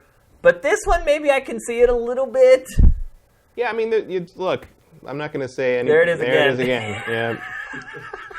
Yeah. It looks like a... Like, I'm not even going to make any jokes about that because it's just too dangerous. Like, it's just like, look at that. It's yeah. But this isn't coming out of the game. Like, no, that's not... They're going to change that, but it's like, if you paid for the game, you're already in. You're already guilty. Do you think Nintendo might remove this stuff? It's too late, isn't it? I think There's no way it can change it now. Although I will say... I mean, I don't think this is crazy. I mean, and it's like, I don't know of anyone who's complaining. It's not like this footage isn't out there. It's not like there aren't. It's been out there forever. It's not like there aren't Mexican Americans who play video games and haven't watched E3. I didn't see any complaints along those lines. No, you're right. That's a good point. So maybe it's a non-issue and Nintendo's just being overly cautious. Playing it safe. But we'll see. I mean, I guess it's possible that. I don't know. I guess it's possible that it could happen, and it could end up being like that thing where I really like the transition from 2D to 3D. Yeah, it's really slick. I guess it's possible it could end up being like that thing with what would you call it? Little Big Planet had that like there was like the first edition of it had like a different song because it had like an Islamic prayer in it or something. Yeah, there's been lots of games that had like. And so like they patched it to get rid of it, so then like the original one's the only way you can ever hear that again. Right. So maybe that could happen with this, where like the only way to play Mario Odyssey with the original sombrero is to have an unmodified launch copy or something at some point. But I feel like it's not. It might be kind of a thing where people are like, really, guys. Come on, like maybe tone it down next time. But I feel like it doesn't. It's probably not a recall the game and change the code issue. But I don't know. What about the fact that the game is E10 plus for the first time ever, Mario? My theory on that is that because maybe some violence or some things can happen to the realistic-looking people in New Donk City, that puts the rating higher. Because you can interact with them and or jump on them or potentially whatever. Jump on them. I think potential violence. That's where they draw the line. You got to be 10. I mean, you got to be 10 to butt stomp a human being. Got to be 10 to steal a man's hat. Yeah. Maybe that's it. In New York City. Maybe it really is just something so stupid. It's like, well, you're stealing stuff, but you're stealing their body by sticking your hat on them, and maybe that's it. The whole possession part of it. There is a little body horror to that. Very mild, early John Carpenter there to that. That would be my guess. That like the fact that you can cause violence or distress to realistic-looking human beings would maybe put because some of the ratings things. I mean, if there's any red blood. You get an M. Yeah, obviously there's no blood in this. It's like, some of the kind of the hard line, this gets you this rating thing, in all rating systems, not just the ESRB, are really weird. Yeah. And really fun. It's like... I don't think any parent's going to not buy this for their kid because it's an E10 either. No, I don't... honestly, I think the whole E10 rating is just stupid. There's no point for I think the E10 rating... The E10 rating is just a way for the ESRB to cover their ass a little extra. I don't think anyone looks at the E and differentiates between them. I mean... if a 10-year-old can handle it, an 8-year-old can handle it. Let's not be... Or a 5-year-old, yeah. like... I mean, it's Mario. It is. I'm baffled. There's not going to be a sex scene. It's going to be, he's not going to rip anybody's spine out. It could be Sonic 2006 all over again. I mean, that's a whole different... I wonder what that game got as an ESRB rating, actually. Maybe someone in the chat could look it up really quickly. If Sonic 2006 got an E10, or if it was just an E rating. Because he actually kisses a person, right? Yeah, the human princess kisses him or something and brings him back to life or something. Yeah. I don't know, man. Yeah, I don't either. I gave up trying to understand the Sonic fan. I didn't even know the Archie comic ended last month after running for 25 years straight. Isn't that That's crazy? amazing. I thought it ran far longer than that, though. Yeah, it started in 92. Because, look, when I was a kid, my aunt collected Archie comics, but they were like little graphic novels, though. Those are the digests. Yeah, those were long. Those ran for a long time, long ago. No, those are the Archie Archie's Sonic comic. Oh, got you. There was Archie Comics published a Sonic comic starting in 1992, and it just ended last month. 25 years straight. I mean, it's got the Guinness Book of World Records for the longest video game comic Which means ever. people were buying it. Oh yeah, Who? Sonic fans. Sonic fans are a quiet, larger than you think. E10 for Sonic 2006. Everyone's saying. Thanks, everybody. Yeah, I bet that. I mean, again, I'm sure the fact that it has realistic-looking humans is that might be the thing. The line where the ESRB draws it in the sand. That and hat theft. Yeah. Hat theft is a very serious problem in the urban areas. I don't know. All right, let's move on. We're going to talk about the next topic very briefly. Today, this is really odd. I do enjoy that there might be like an uproar over the Italian stereotype looking like a Mexican stereotype at some point. It's like that is funny. It's like Nintendo just sort of trades in easy iconography. Yeah, let's say. So. Nobody cares that he's like the worst stereotype of an Italian man. That's okay. Well, the Italians haven't had it as tough in this country. That's true. That is 100% true. Next, we're going to talk about Destiny 2. We're not going to talk about this very long, but today it was announced that Destiny 2, if you want to stream Destiny 2 using OBS and XSplit, that you will be restricted on being able to use overlays while you stream. Didn't Persona 5 teach us anything? Yeah. Don't try to contain the streamers. Yeah, people. That makes no sense whatsoever. They'll kill you dead. One, I don't understand. They're the Clubber Lang of the game community. Yeah, I don't understand how they're going to be able to prevent people from doing it. Oh, like the overlay thing? Yeah, you can't use an overlay with OBS and. Yeah, I don't know how do you stop that? That seems like something that's a little beyond the HDCP's ability to detect. Yeah. I don't get that. I don't know. I don't know how that happens. One, how? Two, why? You want to make your game as accommodating as possible to streamers, particularly games like Destiny and Destiny 2. I mean, these are games that people play forever, that a Twitch streamer will pick up, and that will be the only thing that they play. And they will build a huge audience based around that, because that's the one game they play, and the people that watch it love Destiny or love Destiny 2. I can't understand the logic behind this in any way, shape, or form. Financially, culturally, socially, it makes zero sense. You're basically telling streamers who have streamed a certain way and whose audience have come to know them for streaming as a certain way and appreciate the way that they stream, that they're not going to be able to stream that way anymore. I'm baffled by this. This is a community-driven game, particularly after everyone finishes a campaign. I mean, that's what it's all about at that point, is finding rare loot, and how do you... I guess the chat's saying that it's anti-cheat, and it blocks anything that interacts with the game, and OBS and XSplit game capture does interact with the game somehow. So interesting. So theoretically, you could insert some kind of cheat device into it, doing it that way. But why... That is not something I think you can really do if you're playing it on, like, streaming it from PS4. Why just Destiny, though? I don't know. If it's really like some anti-cheating thing, why aren't all games using it? Bungie cares more? That doesn't seem to add up. I'm not saying they're wrong, but that doesn't seem to make sense to me. I don't know enough about... I don't stream stuff, so I don't know any of that.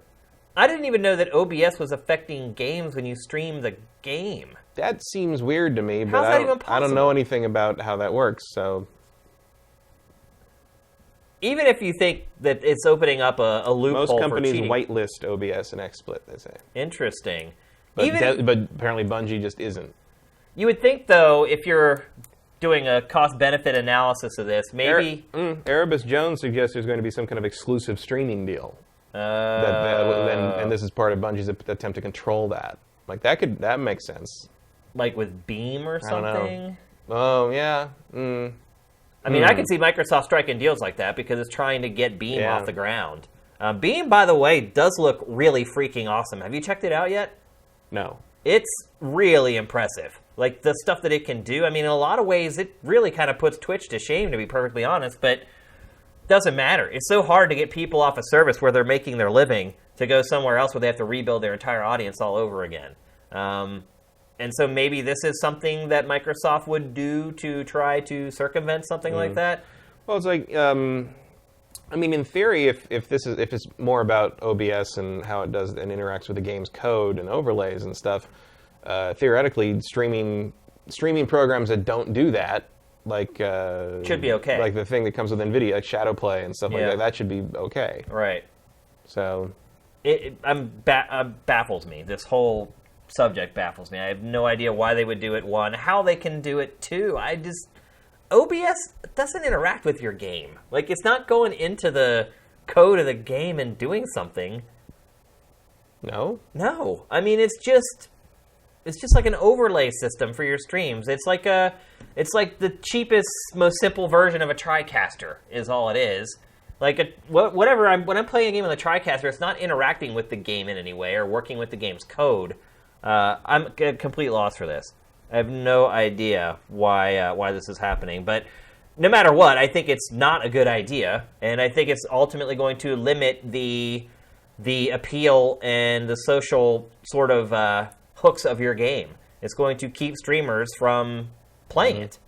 I mean, most streamers do use OBS. Yeah, I mean, but theoretically, you can use OBS to do something or incorporate a cheat device or incorporate a cheat system, and if they want to block that from their MMO kind of style, I mean, look, you can't fault them for it, right? But if there's one thing the Destiny players proved is we will use any possible exploit we can think of to get what we want. In terms of, I mean, remember the loot cave things. Yeah.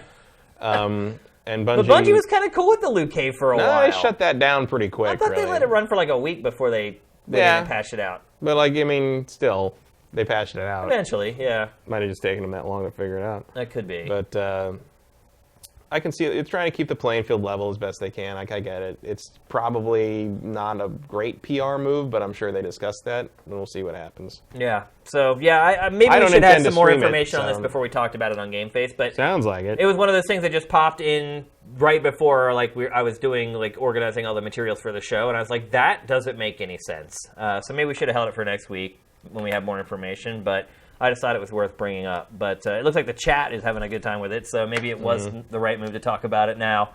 Next, we're going to talk about Fortnite. This is a game I have been playing pretty much all week. The first thing I want to say about Fortnite right out of the top is Fortnite costs $40 right now. If you wait till the end of the year, it's free to play. Think about that. And we know this, they've announced. Yeah, this. It's well known. It's not a secret or anything like that. I don't know if I've ever seen a model like that before, by the way, where something is announced. They're really leaning on the fear of missing out syndrome. It's almost like predicting the game is going to fail before it's ever released, because that's usually what happens is you put up a game for sale, it doesn't do well, it switches to free to play. In this case, it's the plan all along. As I said in the show open, I'm a huge tower defense person. I love tower defense games. I don't know why. Maybe it's the microtasking, just the time management part of it. I don't know. For whatever reason, it always resonates with me. This is a tower defense game. At its core, it's a tower defense game. But there's a bunch of other elements that are kind of layered over top. The biggest one is resource gathering. So you have a pickaxe, essentially a pickaxe. And you need to go and beat up trees and rocks and machines and bushes to collect resources. There are 3 main resources, but then these other kind of little other gadgety things that you need to collect to actually build your traps and things like that. And how the game works is Once you kind of make it through the first basic tutorial thing, you go into a lobby, you get matched up with 3 other people, then you all go out to the instanced, the session. It's not like an open world that's always living and breathing. You warp in and out with each session with new players if you want to. So what happens at first is you just are kind of plunked down into the instance, and you start mining. You start gathering resources, because eventually you're going to need to build defenses. Obviously, it's a tower defense game. They give you like a little bit of a grace period to do this. Just collect crap. All the stuff that you're going to ultimately need to craft the defenses. And then eventually it will say, okay, something has happened. An icon will pop up on the map, and you need to go over to where everything is actually happening. And the other part about this is that the other people in there with you can just completely ignore what's going on. So if you, essentially what happens is you have the whole plot behind the game is the world has been taken over by these storms. And with these storms come these weird, zombie creatures. And you open up sort of these portals that can push back the storm, essentially. And what you have to do is, while you're waiting for that portal to take full effect and push back the storm, you have to defend that portal. So that's sort of the basic setup of the entire game.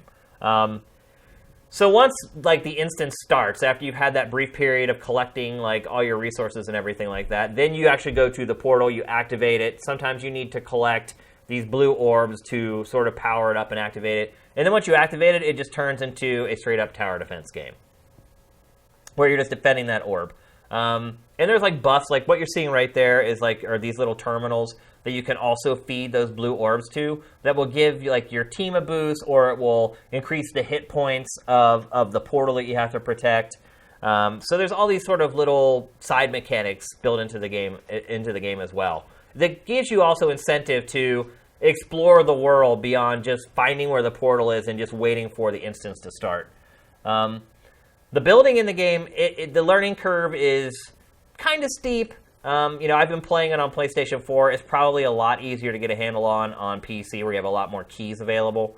But you use the whole controller on the PlayStation 4 and then some. And then there are context-sensitive things, sometimes hitting the triangle does one thing, but once you're in build mode, it actually opens up the traps menu. Ammo in this game can be pretty scarce, but you can also craft ammo. But there are plenty of times in this game when you're in the middle of defending the portal where you run out of ammo and you're forced to start using your melee weapons or some of your higher powered weapons. The building of stuff, once you kind of figure out the interface and how it works, is pretty easy and painless. But it does take a while. Once you're in the building mode, you have to hit square to bring up the traps, and then each trap has to be crafted, and then once it's crafted, you bring it out into the world and you have to place it. It's not exactly elegant, I guess is the best way I would describe kind of the whole tower defense setup and crafting and building a lot of the things you need to build.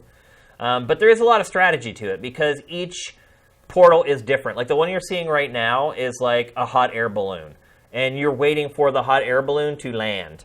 And sometimes it's just a building that you have to protect, or sometimes it's just an object that just sits there stable. This balloon, for instance, it comes down, and once it lands, you can see there's a countdown there. The balloon lands in 9 minutes or whatever. So you have 9 minutes to kind of build up the defenses around this area where it's going to land. And then once it lands, it's a time-based thing in this particular instance, where it's uploading or downloading data, and so you get different increments of data at different points of time, essentially. And sometimes it's just hey, defend this thing for 20 minutes or whatever. Sometimes it's more split up and a little more granular, like the one that we're watching right now. But here you can see I'm actually applying the trap. And there is a vast variety of traps that you can use. The one I just put there is a dart gun that attaches to a wall and will shoot darts at enemies. Some are spike traps that you put on the ground. So when the creatures walk onto it, it jumps up and attacks them. And then you can repair stuff. On the PS4, you click the right stick, and there's a meter there that'll fill up slowly as you repair whatever object your cursor is on. There's a lot to manage. And like I said earlier, people can come and go. And the game doesn't really scale based upon how many people are there. So you can get caught in a situation where you start an instance and the enemies are pouring in, and then people just take off. And maybe so they need to go get resources so they can craft more bullets for their guns or whatever.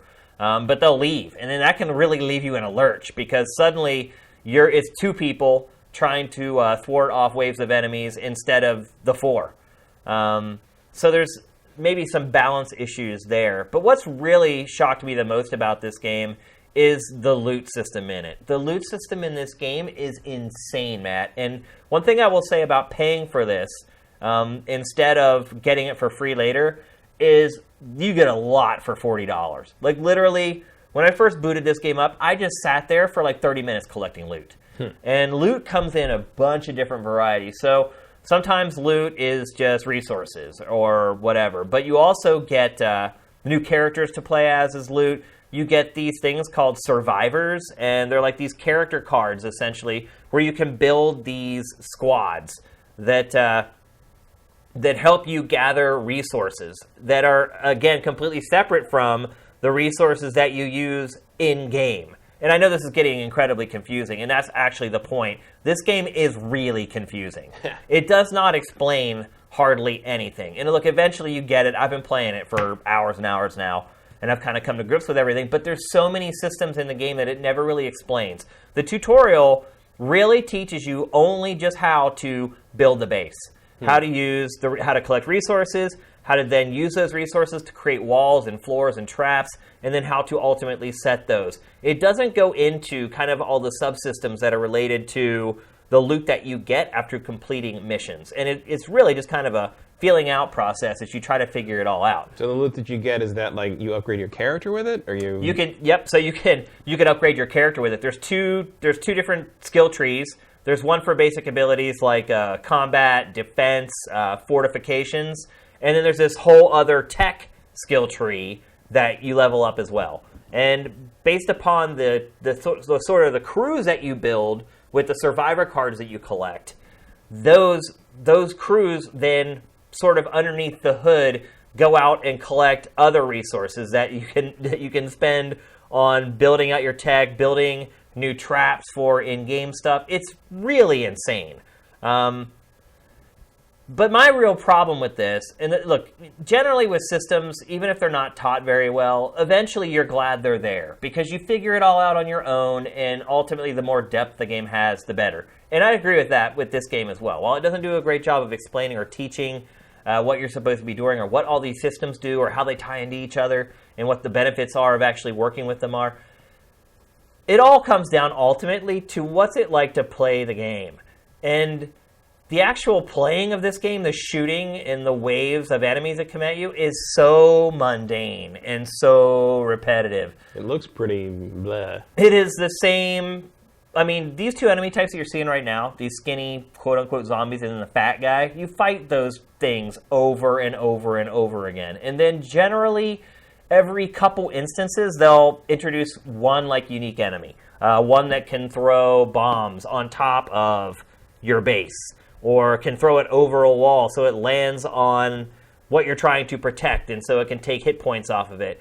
But for the most part, you're just shooting you're circle strafing this in this game just constantly. And after like 6 or 7 hours of it, I was just like, man, I think I've had enough. There's just not enough nuances to the gameplay. And then ultimately I got a little frustrated too with having to constantly manage your ammo. Your ammo runs out really easily, and to craft new ammo, which you can just do on the fly, which I think is really cool. You just basically hold the reload button. Instead of reloading, you hold it, and it will automatically craft weapons for whatever gun you have. But the materials that you use to craft the bullets are like the most rare materials in the game. You don't use like wood and rock to craft the bullets. You have to find like electronic parts from like cars and machinery to craft your bullets. So there's lots of times, and it wasn't just me, where you have no bullets for any of your guns, and you're just pulling out like your melee weapon and just hacking and slashing. And I will say that the melee weapons are weighted high enough so that you're not like having to chop an enemy like 8 million times to kill it or whatever, but you also are much more susceptible to getting hit. That said, I have never died in this game. Never. Not once. Because the other part of it too is that you or your teammates can craft healing pads, that you can just then plop down on the ground, and anytime you lose a little bit of health, you just run over the healing pad and stand there, and you're right back at full health. So I feel like the systems in the game are great. There's a lot of depth there. The loot system is crazy, and you can totally see how this game is eventually going free to play, because the loot system really drives the entire game. But the actual playing of the game is far too cumbersome. Like, I haven't found a really challenging stage yet to play yet, but I'm imagining that it's coming. I've played, I don't know, it appears I'm about halfway through the whole campaign at this point. And I would imagine eventually it's going to become difficult. And between the boring gunplay and the somewhat archaic base building mechanics, and again, a big part of it is that I'm playing it on a controller. These games are much more better suited for PC, I believe, at least in my opinion. So I think, and there's one of the special enemies. There's like a baseball, and they can throw a baseball that will actually go over the wall instead of these guys who just trudge towards the wall and then try to like beat the wall up. These guys actually have projectiles. And then like as time goes on, you end up getting more and more of these more unique enemies. And they also take more health if they hit you, blah, blah, blah. But the actual play of this game is not all that fun, not all that intuitive, and does not work especially well with a controller. So I'm kind of torn on this game. I would not recommend buying this for $40. I think is what's most important. It could get better in a lot of ways. I feel like I'm beta testing a game that I paid for, and it has been in development for a long time. Yeah, a really long time, and now it's still rough. Like sometimes you try to join the game and you have to sit in queue waiting to get on the servers. The longest wait I had was 9 minutes waiting to get on a server. Jeez. Once you're on the server, you're golden. You're good. You're in there until you drop or you quit or whatever. But yeah, there are queues already for this game waiting to get in to play the game. I saw a report yesterday that 500,000 people are playing it right now, which isn't that many. You would think they'd have enough servers ready for that kind of a load, but apparently not. So I've sat in queues. I've had lots of errors like connecting, because it's one of those things where Epic wants you to connect your PSN account with their Epic account. And I've had a lot of dropouts where I've tried. And the crappy part, too, is that a lot of times you wait in queue. You finally make it all the way to the end of the queue, and then it tries to do the authentication with Epic, and it drops. And then you have to start all over again and wait in queue again. So there are definitely some rough edges to this game. It's not a particularly good-looking game. No, it almost looks like a Plants vs. Zombies spinoff. Yeah, I mean, it looks like it was made 4 or 5 years ago, which it was. That's when it was started. The one thing I will say is the characters are pretty good. As far as we were talking about like character-driven games, and the one thing I will say is that the characters in this are very unique and different, and you can tell the difference in them from a distance. They're certainly not even in the same league as a game like Overwatch, but I think they do a good enough job of providing enough personality that when this game does go free to play, that there are people who will be willing to pay real cash to unlock new characters. But the other part of it too is that, and I would say maybe it's because I'm a founder, quote unquote, and I got this huge DLC drop like right out of the gate, is that there's just so much loot that it almost starts to lose its importance after a while. Like, I've played not even half the game, and I already have just literally almost 100 support characters. I've unlocked almost the whole roster of playable characters already. I have more weapons than I could ever want to use, and you can break them down for parts if you need to, for crafting and things like that. But here you can see after this match, look at the loot that I'm getting here. It's just like chest after chest after chest, and that's just one part of the loot system. So after this, you'll get your loot for finishing the match, but then you also get like these llama piñatas that are literally llama piñatas. And it goes to this weird screen where you hit them with like a hammer or whatever, and they like cry, which was funny and made me laugh. But, like, from one llama sometimes, there's levels, there's, like, bronze, silver, gold. If you get a gold llama, you sit there for literally 5 minutes collecting all the loot. And they know it, too, because you can hold the X button and it fast-forwards to, like, the loot collection. And I feel like when you're giving away that much loot, a lot of times it just starts to lose its impact. Like, it got to the point eventually where I wasn't even looking at the loot I was getting anymore. I was just holding the X button until I got it all, and then just going to the page that shows it all where it's sorted by power level, so you can figure out if you actually got something worth getting.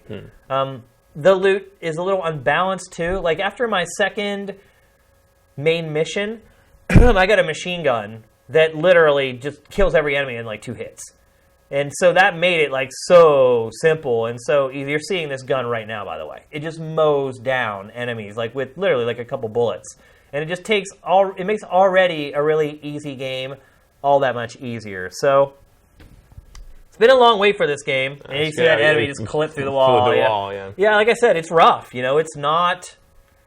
It's hard it's hard to believe that this game has been in development this long, and this is kind of the quality level that it's at, to be honest. And the fact that they're making people pay for it.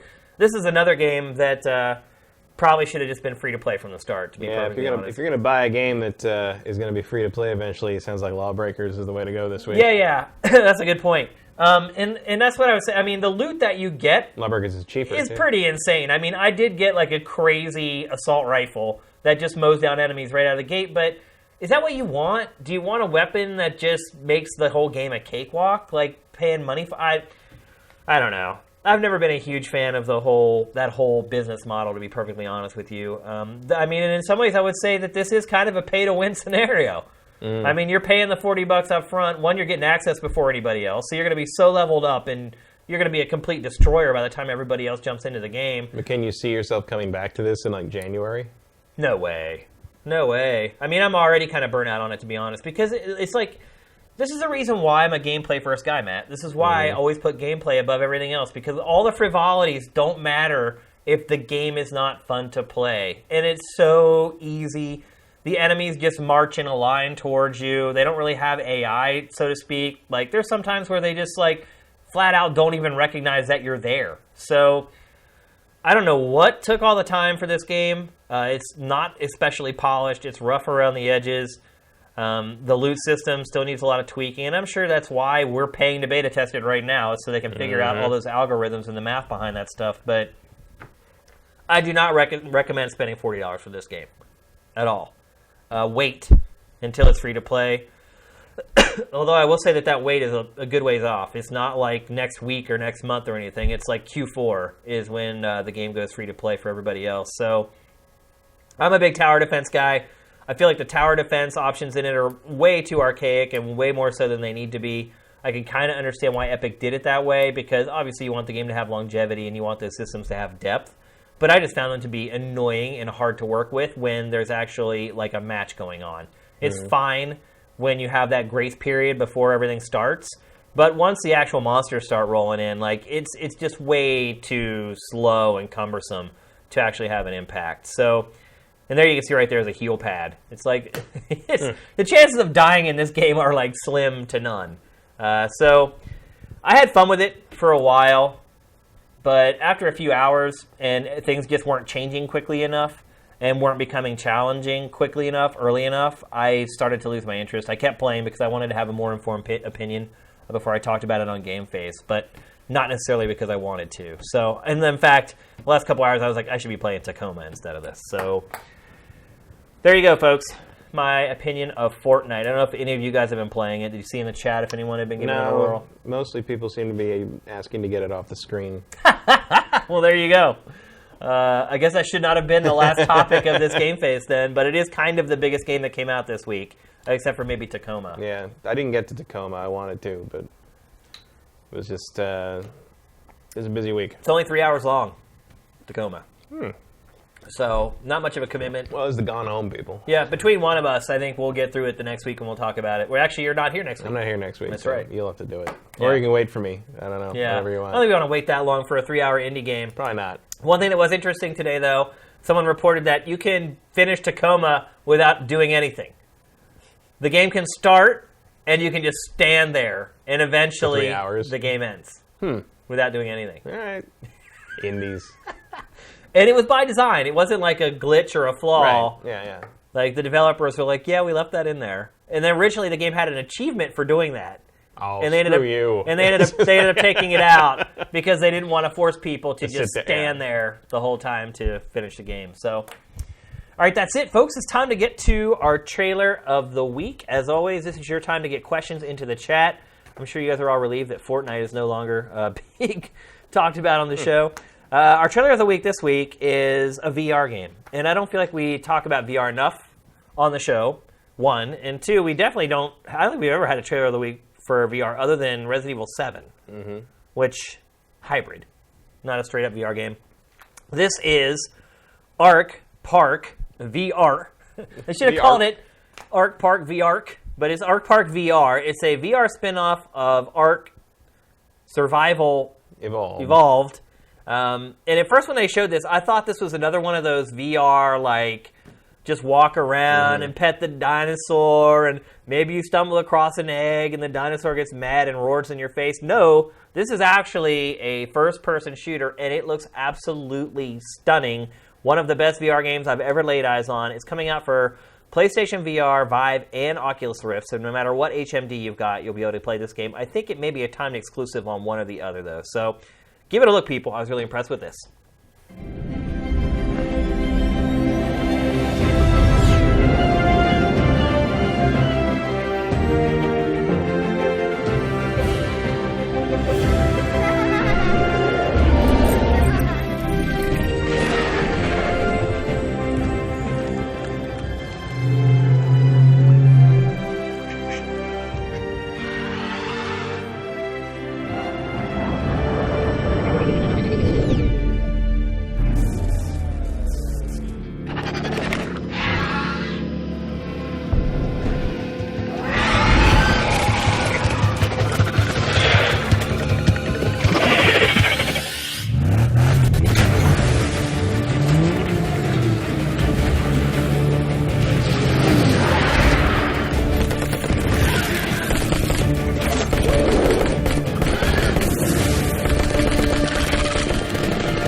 I'm assuming that was not the PlayStation VR version in that Probably trailer. not. It's definitely Vive or Rift at the Vive. Yeah, well, I mean, if you're not running it through the headset, you can run it whatever you want. No, that's a good point. Yeah, you can just crank it up. It might just be the engine running without whatever considerations it has to take into account for the headset. That's a little deceptive. Yeah.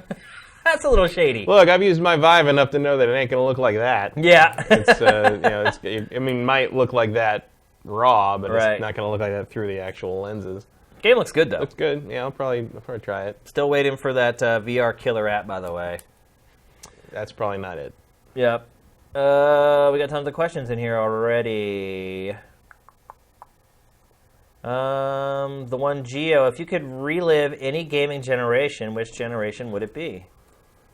Oh.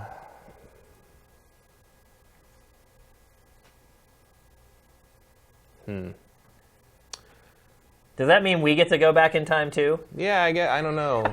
Because if that's the case, I'll just go all the way back to the first console I ever had so I can just start all over again. Yeah. I mean, I think I don't really go so much by generation. I think I would like to relive the original early '90s fighting game arcade boom. Yeah, that was a good time. Other than that, like maybe I wouldn't mind like going through the. I wouldn't mind going through the first wave of 3D again, like the N64 PS1. It was mind-blowing at the time, yeah. I mean, I think I would go back to the 16-bit era, because that was the point where I had become old enough where I was getting it, and I wasn't just like, I love every video game ever. I started to figure out like what good games and bad games were, and started to kind of learn what was going into making the really good games the good games. And so I think that was where I became aware of kind of what was going on behind the scenes with games. And I think that's where kind of my spark started that ultimately landed me right here. So I think I would go back and relive that again. That was also where I started making friends around video games for the first time, where I would meet up and be like, you're a gamer, I'm a gamer, let's be friends. And then we would be friends, and we'd share our software libraries together. So that was kind of a golden age for me, the whole 16-bit era. Plus, I feel like that's where games really started kind of taking shape for how they would be in the future. Technology had finally gotten to that place. I was just more of an arcade rat at the time. Yeah.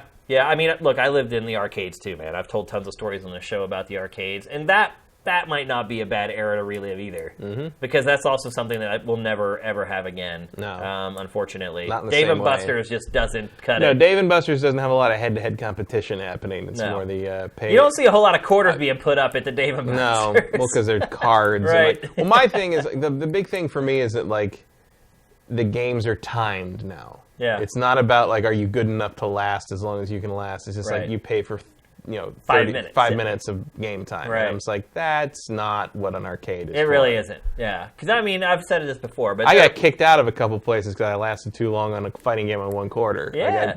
Well, Conquered Qzar kicked me out in 1994 for lasting like 4 hours on 1 token on X-Men: Children of the Atom. Yep. Because I would just play and people come up and play and they'd lose and some kid came up and played. It's not like I'm gonna you don't like stomp the kid into the ground, but you still don't give up your game, right? Yeah, yeah. And his mother complained that some happened a lot in college kid arcades. was beating children on Right. the fighting game, and so they're like, you gotta go. Well, the man. perception was way different then too. I mean, Yeah. parents would look at you as like an adult in the arcade, like, "What are you doing here?" Right. Like, this is where my kid should be able to go and have I'm like, fun. it's like there's like 12 of us here. Like, Yeah. It's It's like not there's- just me. There's more teenagers than children here. You might know. But I think in that regard, I would not want to go back to that era because the general sort of thinking around video games has evolved so much since then. Oh, yeah. Like, there was a stigma towards adults who played. Like, I remember, I was a kid. But there were adults in the arcade, and while I looked up to them, like I remember a lot of kids hated them because they would hog up machines because they were really good, and some people were afraid of being around them, and I think there was a negative stigma attached to a lot of the older arcade players back then as well, because they're like, why are you hanging around with kids all day? That part of it I would not want to go back to. Like I like how gaming culturally has been more accepted over time. And I kind of like the place where we're at with games now, even though there's still a little bit of a stigma attached to them by certain people. So. Yeah, I just never cared about that. It was never a thing that I let get to me. Yeah, I mean, I don't care about it personally, but I'm not going to deny that it hasn't affected me. Oh, it's a real thing, at certain but times. it's just like it's like that's your problem if you think that about me. Yep. Not that it's not like I haven't been judged in an arcade in a long time. Let's put it that way. Yep. Probably for lack of venue more than anything else. Yeah. Great question, by the way. Excellent one, Gio. Sublevel 28 says, "Hey, I'm working on the 5-year Stanley Parable achievement." Good luck with that one. Wolf Ox 10JC asks if I'm playing Gundam Versus. I will play Gundam Versus when it's out in September. I think. Yeah, it doesn't come out for a little while in the U.S. It's out in Japan now, though. Some people may be playing it already. Here's one from the Abram. Thoughts on the 3DS selling 142K units last week in Japan? It already sold more units this year than the last one. Well, it's a nice little system. Yeah, What is it? What's the selling on the back software of it? library for the 3DS at Yeah. this point is just killer. I know a guy who just bought one. Yeah, I mean, Dragon Quest 11 came out, Yeah, it's and helping. that's why. I mean, Dragon Quest, by the What way, was that? 2 million in like Yeah, in 2 like days 2 days or something? Yeah. Yeah. By the way, Dragon Quest is like probably the best-selling franchise in Japan, and these games don't come around all that often. So, yeah, it did great last week, but this is an anomaly. This is like the game that's going to sell the 3DS if there ever was one. Mm-hmm. And I also have a feeling that is probably the very last time you ever see that kind of a bump for 3DS in Japan, unless maybe another mainline Pokemon game comes out for 3DS before it's sent out to pasture, which I highly doubt. So I think that was kind of the last hurrah for the 3DS in Japan, but impressive nonetheless. I mean, just really the bigger story is Dragon Quest 11 is just crazy huge, crazy impressive what Square Enix is doing with that game in Japan. Also announced coming to the West officially now, so which is not a given, by the way, with Dragon Quest. SJD Swanland says, do you think Sam is too unlikable a character for Naughty Dog to make an Uncharted game with him as the main lead that you'd want to play? And I initially read it as our TriCast driver, Sam. Screw that guy. I'm like, never make a video game about Sam. Initially, I was like, is you think Sam's too unlikable to put on camera? Is that why you keep him over on the side? I was like, yeah, that's totally why we keep him over there. You'd hate him if you knew him. Actually, the original idea with GameFace was that we would put our TriCaster guy on camera. Well, because that was me originally. Right, yeah, and I was like, once Matt gets up to speed with the TriCaster, there was always a mic sitting there. Yeah. And like, once Matt gets up to speed on the TriCaster, he'll be able to actually converse, and he'll be a part of the show. Kind of like, I I don't like a lot of like talk shows that you see, Yeah. like Howard Stern or whatever, where the Yeah, guy I would have been Robin, right, basically. yeah. Well, does Robin actually do like no, but she sits in a separate right in a place, separate area, yeah. But then like once Mark has quit and you kind of moved to be into the co-host role, the TriCaster operators we had after that, there was no way in hell that they couldn't operate the TriCaster well enough, let alone do that plus be on the show. But actually, Sam, he's like a TriCaster wizard at this point. Yeah, he's got it. But they stole our mic. Right. So the mic that we had sitting there all that time got stolen when they cleaned us out. Right. I do have another one, but I have that at home. Maybe when we start talking about revamping the show, Sam will become a part of it in some way, shape, or form. But to answer the question, if you're likable, but to answer the audience question, will decide. I would not play a game that was about Sam Drake. No, I don't like Sam. I mean, he is kind of unlikable. He's kind of unlikable. He's a dirtbag. He is kind of unlikable, and also scalawag. I just feel like it was. Vagabond. I made the comparison to Poochie from Itchy and Scratchy multiple times. It's kind of like that, but it's that element of like. You just seem to expect me to accept this character without, like, that he's always been there without, like, any kind of explanation, and I'm just like, nah, not into it. Yeah.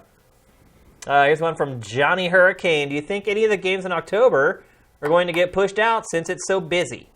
I mean, probably. You think so? Well, stuff gets delayed all the time. I don't think it's because it's too busy. I think it's because something's probably, games get delayed. Yeah, I mean, I can't think of anything specific. I mean, I'm sure Shadow of War will make it because it already got delayed. Yeah.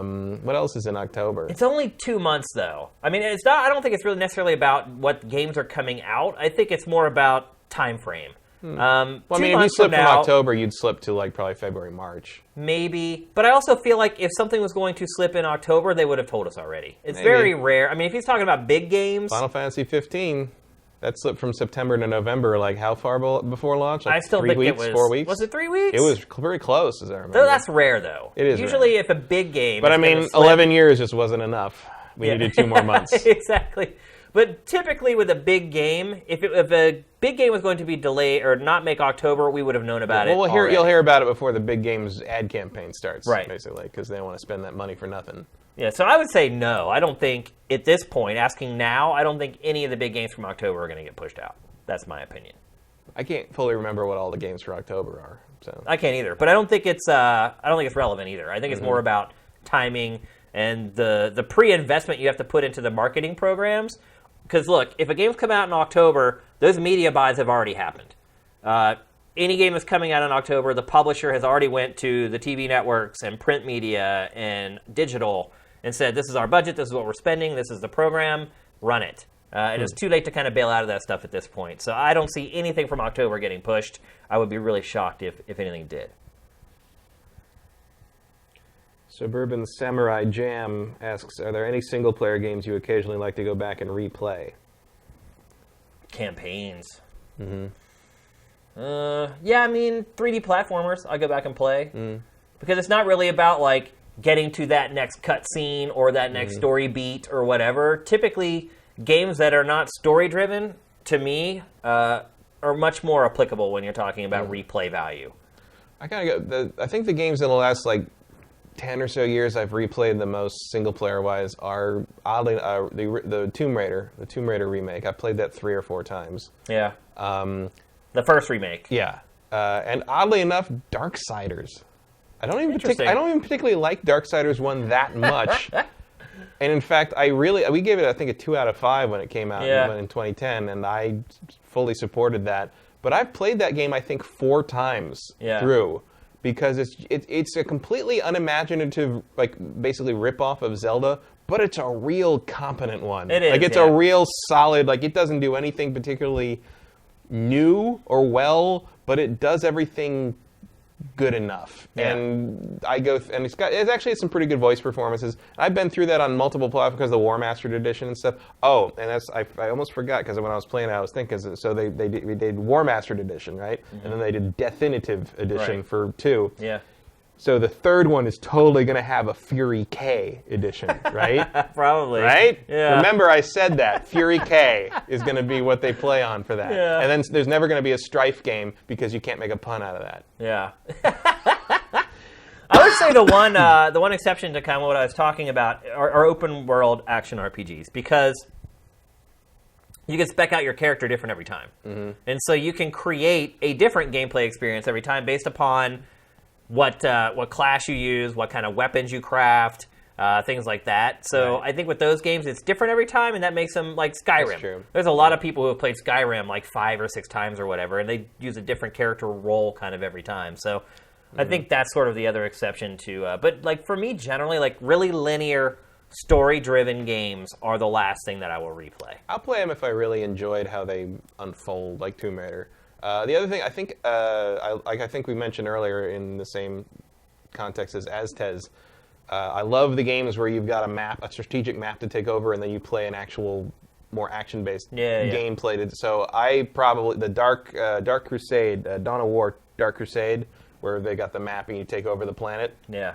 And upgrade your guy and everything, and your armies and everything. I've probably played 9 or so times through that. I mean, I have 100-something hours on Steam for that game because I played that over and over. Same with Rise of Nations, Conquer the World campaign, Star Wars Empire at War is like Conquer the Galaxy, all the planets campaign. That's for whatever reason when it comes to strategy stuff, like I will play that for hours and hours and hours and hours. All right. I would do that with Total War too because it's a similar concept there. But Total War is a little too complicated. Sometimes, I make horrible rookie tactical mistakes when I play that game, and it just makes me frustrated. Here's one from Cheater Hater. When is the YouTube public dump of all the super old stuff coming? I'm assuming you don't want to put it all out on Patreon Day. A lot of that stuff is already there. We've been using the YouTube player for months and months now. And a lot of that content is just a matter of going into each video and changing it from unlisted to public. So a lot of that stuff is already living on YouTube servers. That won't be a problem. And there's really, I don't remember ever saying that I'm just going to go dump everything on YouTube. One, I don't think it's not a good use of my time right now. I am completely and utterly swamped. And that's actually one thing I wanted to mention is that you have to give me a little bit of a grace period here because there's so much stuff going on behind the scenes to get the site ready for Patreon. You may have seen some changes already, actually. All the restriction gates are gone now. And you guys probably all are logged in when you use the site. But as someone who is not logged in, they can go anywhere on the site right now. The footer has been changed, but we actually had to take that down because a lot of the stuff that it points to now has to be rewritten. So we have to have new terms of service. There's so many things that need to be done to get the site ready for the Patreon button push. And that's another thing I should probably mention while we're here with a lot of people who are new subscribers who maybe not know what the plan is we are moving to Patreon. We're hoping to do that around the middle of August. There's no hard date for that yet. Anyone who's a new subscriber, who's probably now, if they got on the site, they're like, what? They're going to Patreon? I just subscribed, and there are a bunch of you. You're okay. So you do not have to go over to Patreon. You can keep subscribing through our old subscription system, and it will automatically charge you the $4 per month. But once we launch the Patreon, if you want to contribute more or less, in all honesty, you can then go over to Patreon, and you can set your pledge amount on Patreon, and then cancel the account on the site. So other people have brought up a question of, hey, I paid for a year subscription like 8 months ago, and I still have 4 months left on that. You're fine. You're still going to be able to access all the premium content. You're going to remain a premium subscriber on the site. You'll be able to access all the premium content just like you always have. When your year runs up, you can jump over to Patreon and you can start contributing there, or you can stay on our old system and just keep paying the $4 per month through that. Totally flexible. You can do it however you want. So just want to clear up some of that stuff. For one, a lot of the new subscribers we just got, and for some people who are like, wait a minute, I'm not in the $4 a month program yet. How's that going to work for me? I paid for a year before you switch to the $4 thing. So just want to clear that up for you guys. Headingham J says, having played Metal Gear Solid 5 and Zelda Breath of the Wild and loving the way they controlled, what, in your opinion, third-person game should be the template for future third-person games? I'm going to say my ideal third-person open-world action RPG is a mix of Horizon Zero Dawn and The Witcher 3. I think Zelda's format worked for Zelda, but I would not want to see everything become that. I honestly I'm not a huge fan of the controls in The Witcher 3. In fact, I would say that... Well, my controls would come from Horizon. Yeah. I like the controls in Witcher 3 fine, but they are not as tight as other examples in the genre. Yeah, I mean, Witcher, to me, that was one of The Witcher's biggest weaknesses, was the controls and the response. They're still much better than Witcher 2, but they're still not quite there. Horizon is incredible. Mm-hmm. Like, it really just feels like an action game. I would also give a nod to Rise of the Tomb Raider. I thought the controls in that game were excellent. When I mentioned The Witcher 3, I'm mostly talking about the depth and care put into the side quests. Oh, okay. Like, basically, in terms of narrative, because I think Horizon's fine in that regard, but it's not on the level of, like... I mean, there are side quests in The Witcher 3 that are better stories than game story, like the main stories. Well, I would argue there are side quests in The Witcher 3 that are better than some of the main quests in The Witcher 3. That too. So it's not just other games. There are just some that becomes really... more apparent when you play the DLC, and you're like, wow, these stories are way better than the main story. Yeah, exactly. They were in the vanilla game. Well, I think it makes a difference, though, when you can just concentrate on this small chunk of content instead of just this huge, massive, hulking beast that you have to fill with relevant stuff. I think it makes a big difference. The other thing I would say is, like, I don't necessarily think everything would need to be like one thing or the other. Like, I like that Zelda doesn't quite feel like Metal Gear, doesn't quite feel like Horizon, which doesn't quite feel like The Witcher. Like, everybody's kind of got their own take on it, and that works. Each game has different demands on what the gameplay needs to do, and what Metal Gear does would not work for Horizon, and et cetera. I was not a huge fan of the controls in Phantom Pain, though. Like, they were okay. Fine. I don't remember having issues with it. I think part of it was my the issues with animation. Phantom Pain was load screens and breaks in the action and nothing to do with Mother Base and that kind of. I mean, but in terms of like the actual one, when you finally got where you were frickin' going and like things started to happen, I felt pretty good about it. I thought it was pretty good. I think part of it was the animation. I don't even know. I think that demonstrates very clearly the connection that the player makes between what the character shows he's doing and what it feels like in your hands. I just felt like the running animation in that game is really weird. Like it's not motion captured. It's like they animated it by hand or something. It just doesn't look right. He does run a little funny, but he is carrying a lot of stuff. Yeah, I mean I get that. But it's sort of the same thing with it's like The Witcher, where like a lot of the reason people feel that the default controls on that feel strange is because he's got so much inertia in how he runs. Right. And you can turn that off. There's the alternate controls that turns that off, but I think that feels weirder. So I play with inertia. I like inertia in controls in general. But Metal Gear Solid 5 has that too, where it's not as loosey-goosey as Witcher 3 is, but it's still, you have to take into account the fact that the character has to change direction in 5. And I kind of see where you're going with that. But I just got tired of watching the run animation because you had to run everywhere if you didn't want to bring a horse, and I rarely wanted to bring a horse. Joe Thor 84. Which arcade machine did you sink the most money into? I've actually answered this before, but what about you, Matt? I think overall probably Street Fighter 2 and its variants. Either that or NBA Jam, original NBA Jam. But maybe NBA Jam because one game of Street Fighter costs $0.25 and one game of NBA Jam costs $1. Yeah. So because you had to pay $0.25 per quarter. Right. But there was at the arcade I worked at in high school. There were some fierce NBA Jam because NBA Jam, if you've never seen the arcade machine, had a leaderboard, and whoever was at the top of that location's the most winningest, because you put your name in every time you played, and it kept a record of your initials, like your stats and everything, and whoever was the top winner of that machine. In the attract screen, you'd get your initials shown big as the screen with sparkling gold. Yeah. And everyone wanted that. So there was some just cutthroat competition to be number one at the location. Of course, the people who worked there and the regulars would just go back and forth. And it became like in the Matrix when Mouse runs, it's like Morpheus is fighting Neo. That's what it was like. That scene in Matrix reminds me of when Larry and Zach were the two guys who used to fight for the top spot the most. Somebody lean their head out to the people in the parking lot. They're playing. Larry's playing Zach. They're going for it. And it was just huge crowds and stuff. So, but I put tons of I wasted tons of money I was paid working there by putting it directly back in the machine, giving it back to my boss. Yeah. So it was probably NBA Jam or Street Fighter 2. Yeah, I think if I had to pick one that I probably spent the most on was Super Punch-Out. But there are a couple other games that I spent a ton of money on, too. Moon Patrol was one of the first arcade games that ever resonated with me.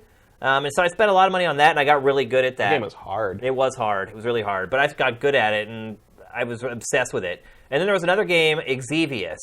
And the only reason I played that, I liked Exevious, but the reason I spent a lot of money on that game was because, like, when I was growing up, we lived, like, way outside of town from a really small town. And our school was in town. And so, like, when I played sports, basketball, and football or whatever, it was always a pain in the butt for me to get to practice and back out at home. And my dad worked weird hours in, like, a coal mine. So a lot of times what would happen is, like, one of my friend's parents would drop me off at this convenience store, and I would have to sit there and wait for my dad to come to get off work and come and get me. And there was an Exevious machine in that convenience store. And there were some times, like, my dad would get way late at work, and I would just sit there for hours and hours, and I would eat score bars, and I would play Exevious. And sometimes it would be like 5 hours. And then you start, like, rationing it. You're like, oh, I have 3/4 left. When's my dad going to get here? You play, and then you go sit outside for a little while. I'd be like, oh, I got another hour. And you go in and put your last, yeah. So those are the 3 games I probably spent the most on. Fighting games, I don't even know how much I spent on those, man. Obviously, Street Fighter 2 was huge. Basically, all my spare money went into Street Fighter 2 and NBA Jam for about 2 years. Yeah. I would say that was all I played. Yeah, if, like, anyone in my family handed me money, like, that's what I spent it on arcade games.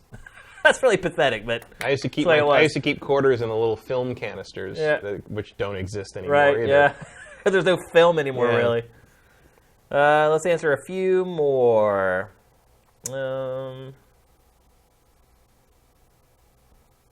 Erebus Jones, given the initial install base of the 3DS, the install base of the Switch, and the probable high dev cost for a Switch game, why would Nintendo release another mainline Pokemon game on 3DS?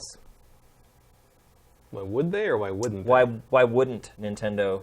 I think it will. I think it will, yeah. There's no reason not to throw that game, whatever the next Pokemon game is, there's no reason not to release it on the system with the tens of millions. I think it'll just come out on both. Yeah. It'll look better on Switch or whatever, but I think it'll come out on both. And honestly, I think even if that's 2 years from now, and the 3DS is long dead and buried, I think it will still come out. Yes, because that's the game that people will be like, oh, I have a 3DS. Yeah, I have that in and a they will go somewhere. and dust it off and bust it out, recharge it to play a Pokemon game. I mean, I did that last year. I hadn't played a 3DS game in a while, but I went and pulled it out to play Pokemon after Pokemon Go blew up, and I hit that point where I'm like, I'd rather just play real Pokemon, and so I did. Yep. But yeah, I think whatever the next Pokemon game will be, both systems in the same way. I mean, it's not like it's unprecedented. It's the same thing they did with Smash Brothers.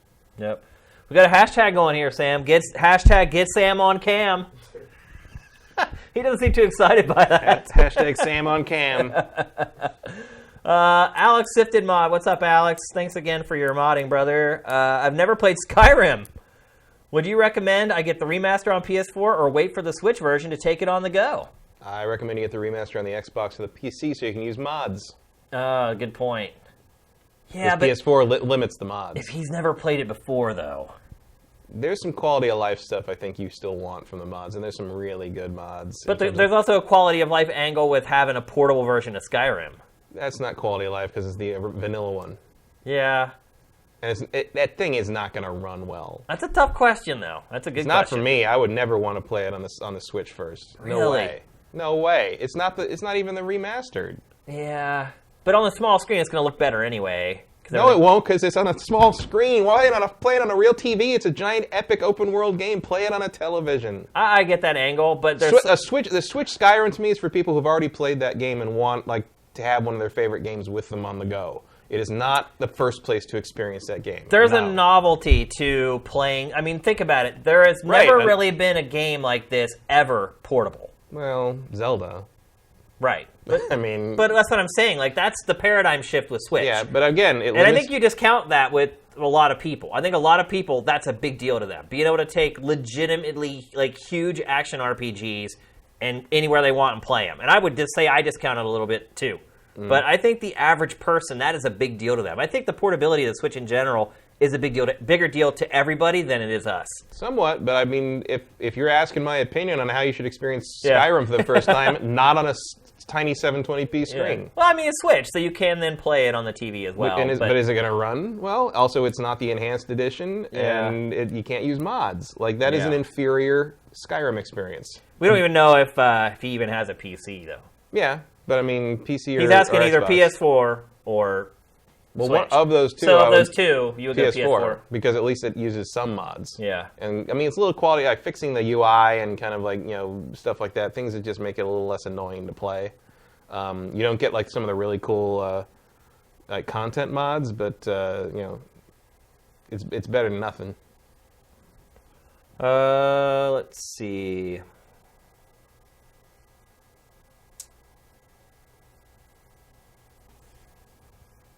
Here's a good one from Tomadu. Do you think Dragon Ball Z Fighters, with a Z, will take the reins over Marvel vs. Capcom in Tag Team Fighters? No. You think Infinite will keep that crown? In terms of like the tournament scene, that kind of thing, Infinite will keep the crown because Capcom's going to put money into it. You think so? I don't think Bandai Namco is as interested in pushing money into the tournament scene in that regard. Is that who's putting that out, Bandai Namco? I mean, maybe Fighters is getting huge hype. Fighters man. is People getting big, are but loving like, I just don't see it. I don't see it happening. Not because the game's going to be worse than Infinite. I think it's because Capcom's going to push Infinite hard because they've got Marvel backing them and they want that thing to be visible and seen. Whereas I think the Dragon Ball Fighter will be. I think the Dragon Ball Fighter might not be a community favorite. Yeah. And I think it might be part of a lot of tournaments. I mean, let's be honest. Because people want to play it, but I think in terms of visibility and size, it's just going to, by default, Capcom's going to throw enough money at an Infinite to make it that. Yeah, I mean, let's be honest. Marvel vs. Capcom Infinite is going to outsell Dragon Ball Z Fighters. It just is.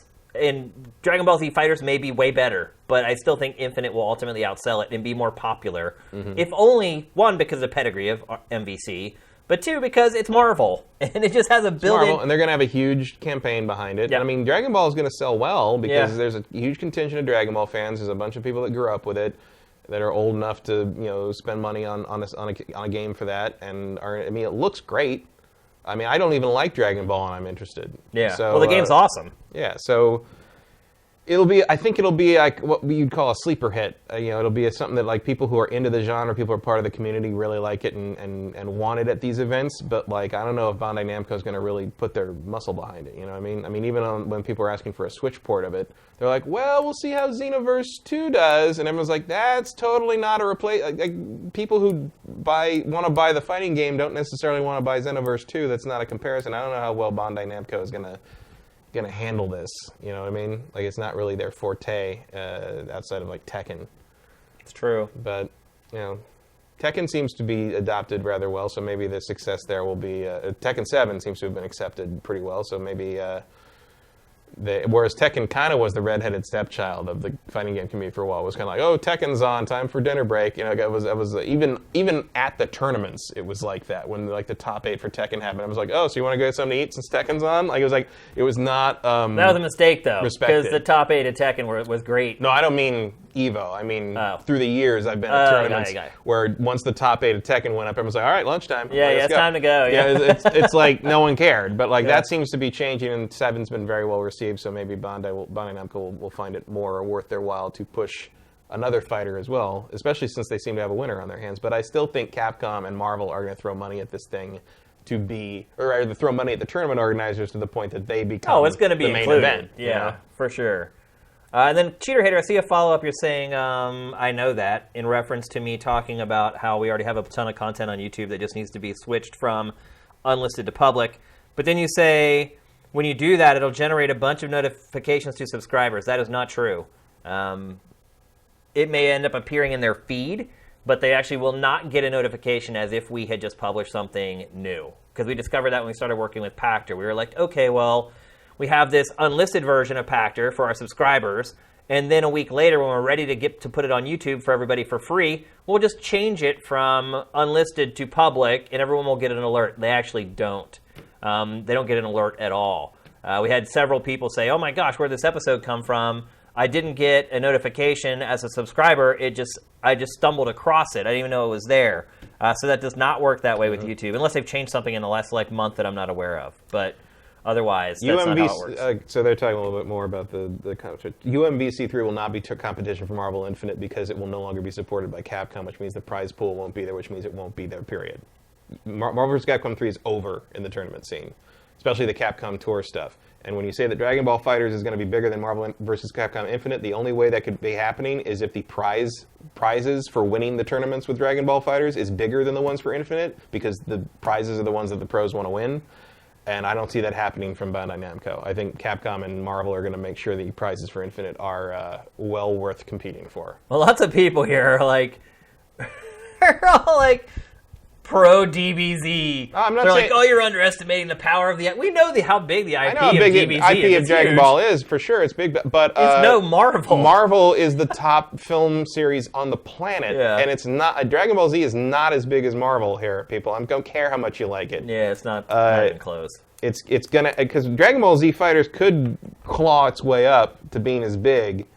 It certainly, I think, is going to get better reviews. It's probably going to be the better game. I think so. Yeah. I mean, all indications We're not slagging Dragon Ball. All indications are that Dragon Ball Z Fighters is going to be better than Marvel vs. Capcom Infinite, I would say. Yeah, so far. And I say that as someone who doesn't care about Dragon Ball and loves Marvel. Yeah, and look, we get it. Yes, it was promoted at EVO. We saw it. We watched EVO. We saw everything. But it's going to come down to what the prizes are. Yeah. And Capcom's got lockdown on how much money, if you want to win the most money playing fighting games, you're playing Capcom Fighters, and that's going to be Marvel vs. Capcom Infinite.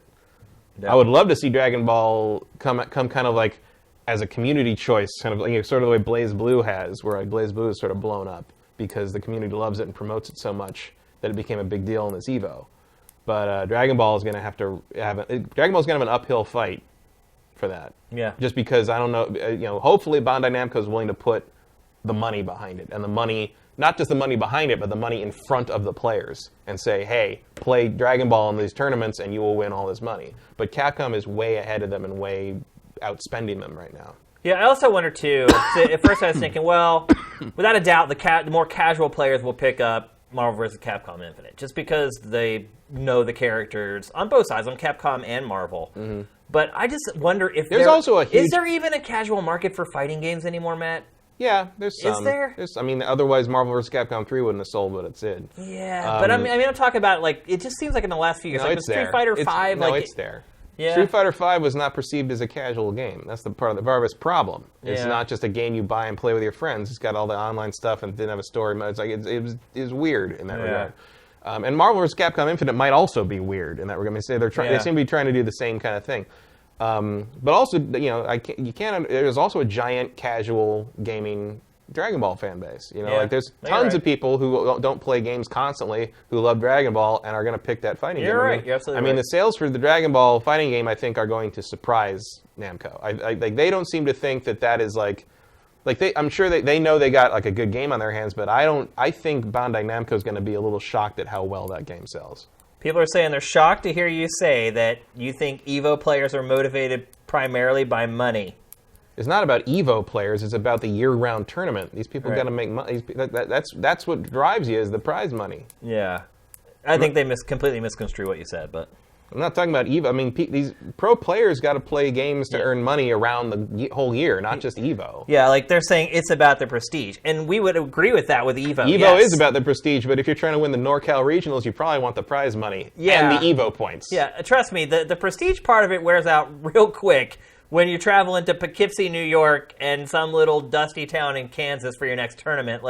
Then the money really matters. And then you have to build your cachet and your wins to ultimately make it to the regionals, to ultimately make it to EVO. So, and you have to have this situation where Capcom is supporting those tournaments and providing support for that, which leads to better prizes. And is Bandai Namco going to be willing to do that? I don't know. I don't know what their plans are on that. Well, there's also just a story today about there was some. Well, I say it'll be a community favorite, but it may not be the headliner at these tournaments. Money matters because there was just a story. It's on Sifted right now about a Smash Brothers tournament that happened 8 months ago in Sweden, and the winners still haven't been paid.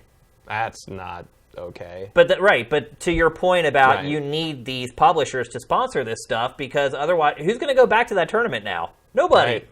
After you get burned once, you're not going back. Imagine the people who may have traveled overseas to that tournament and won and didn't get paid. So because even if you have a tournament that was horribly run or was a disaster or whatever, the stream didn't work, whatever. If you see that tournament happen again the following year, I'll guarantee you one thing: everyone who won who got in the money got paid promptly. Yep. Because that's the only way you get people to come back. Yep, you're right. Look, we get the spirit of Evo just like you, and we love it just like you.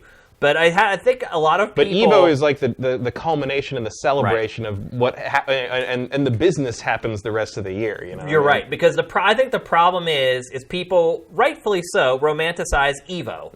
And it's probably the only tournament they watch all year. And then a lot of times they just kind of project that onto esports in general. Yeah, they're not all like that. That's not how it is. There's a lot of tournaments that take place in grimy hotel ballrooms, and Evo used to be in there. In a grimy ballroom. But I mean, there are tournaments that take place in places way worse than that. Oh yeah. I mean, it is a gritty, grinded out thing. But if it's part of the circuit, part of the scene, you got to do it. Yeah, and then money does matter. Like nobody wants to go to some crappy little room to play games all day with people that they don't even know, and then if they win, they don't get paid.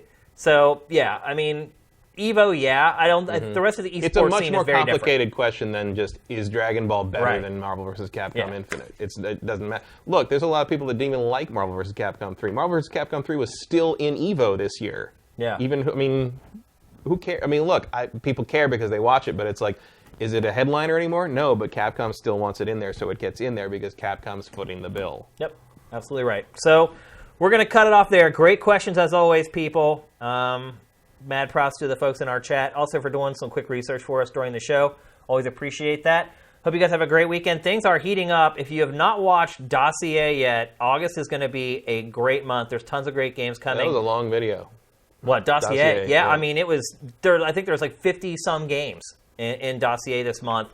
Things are ramping up. The drought is over. Yeah. Well, the crappy part is you fought with me through the dry months of summer. Now we're finally starting to get into some big games, and you're going to be out the next couple episodes. So. Well, I'll be back for Agents of Mayhem. Well, hopefully, we'll be back for the big Patreon push as well. So. Oh yeah. Yep. So anyway. Thanks as always for tuning in, everybody, on the live stream. You guys were great as always. Really appreciate your input and your help during the live stream. Everybody else have a great weekend. GameFace is up and out.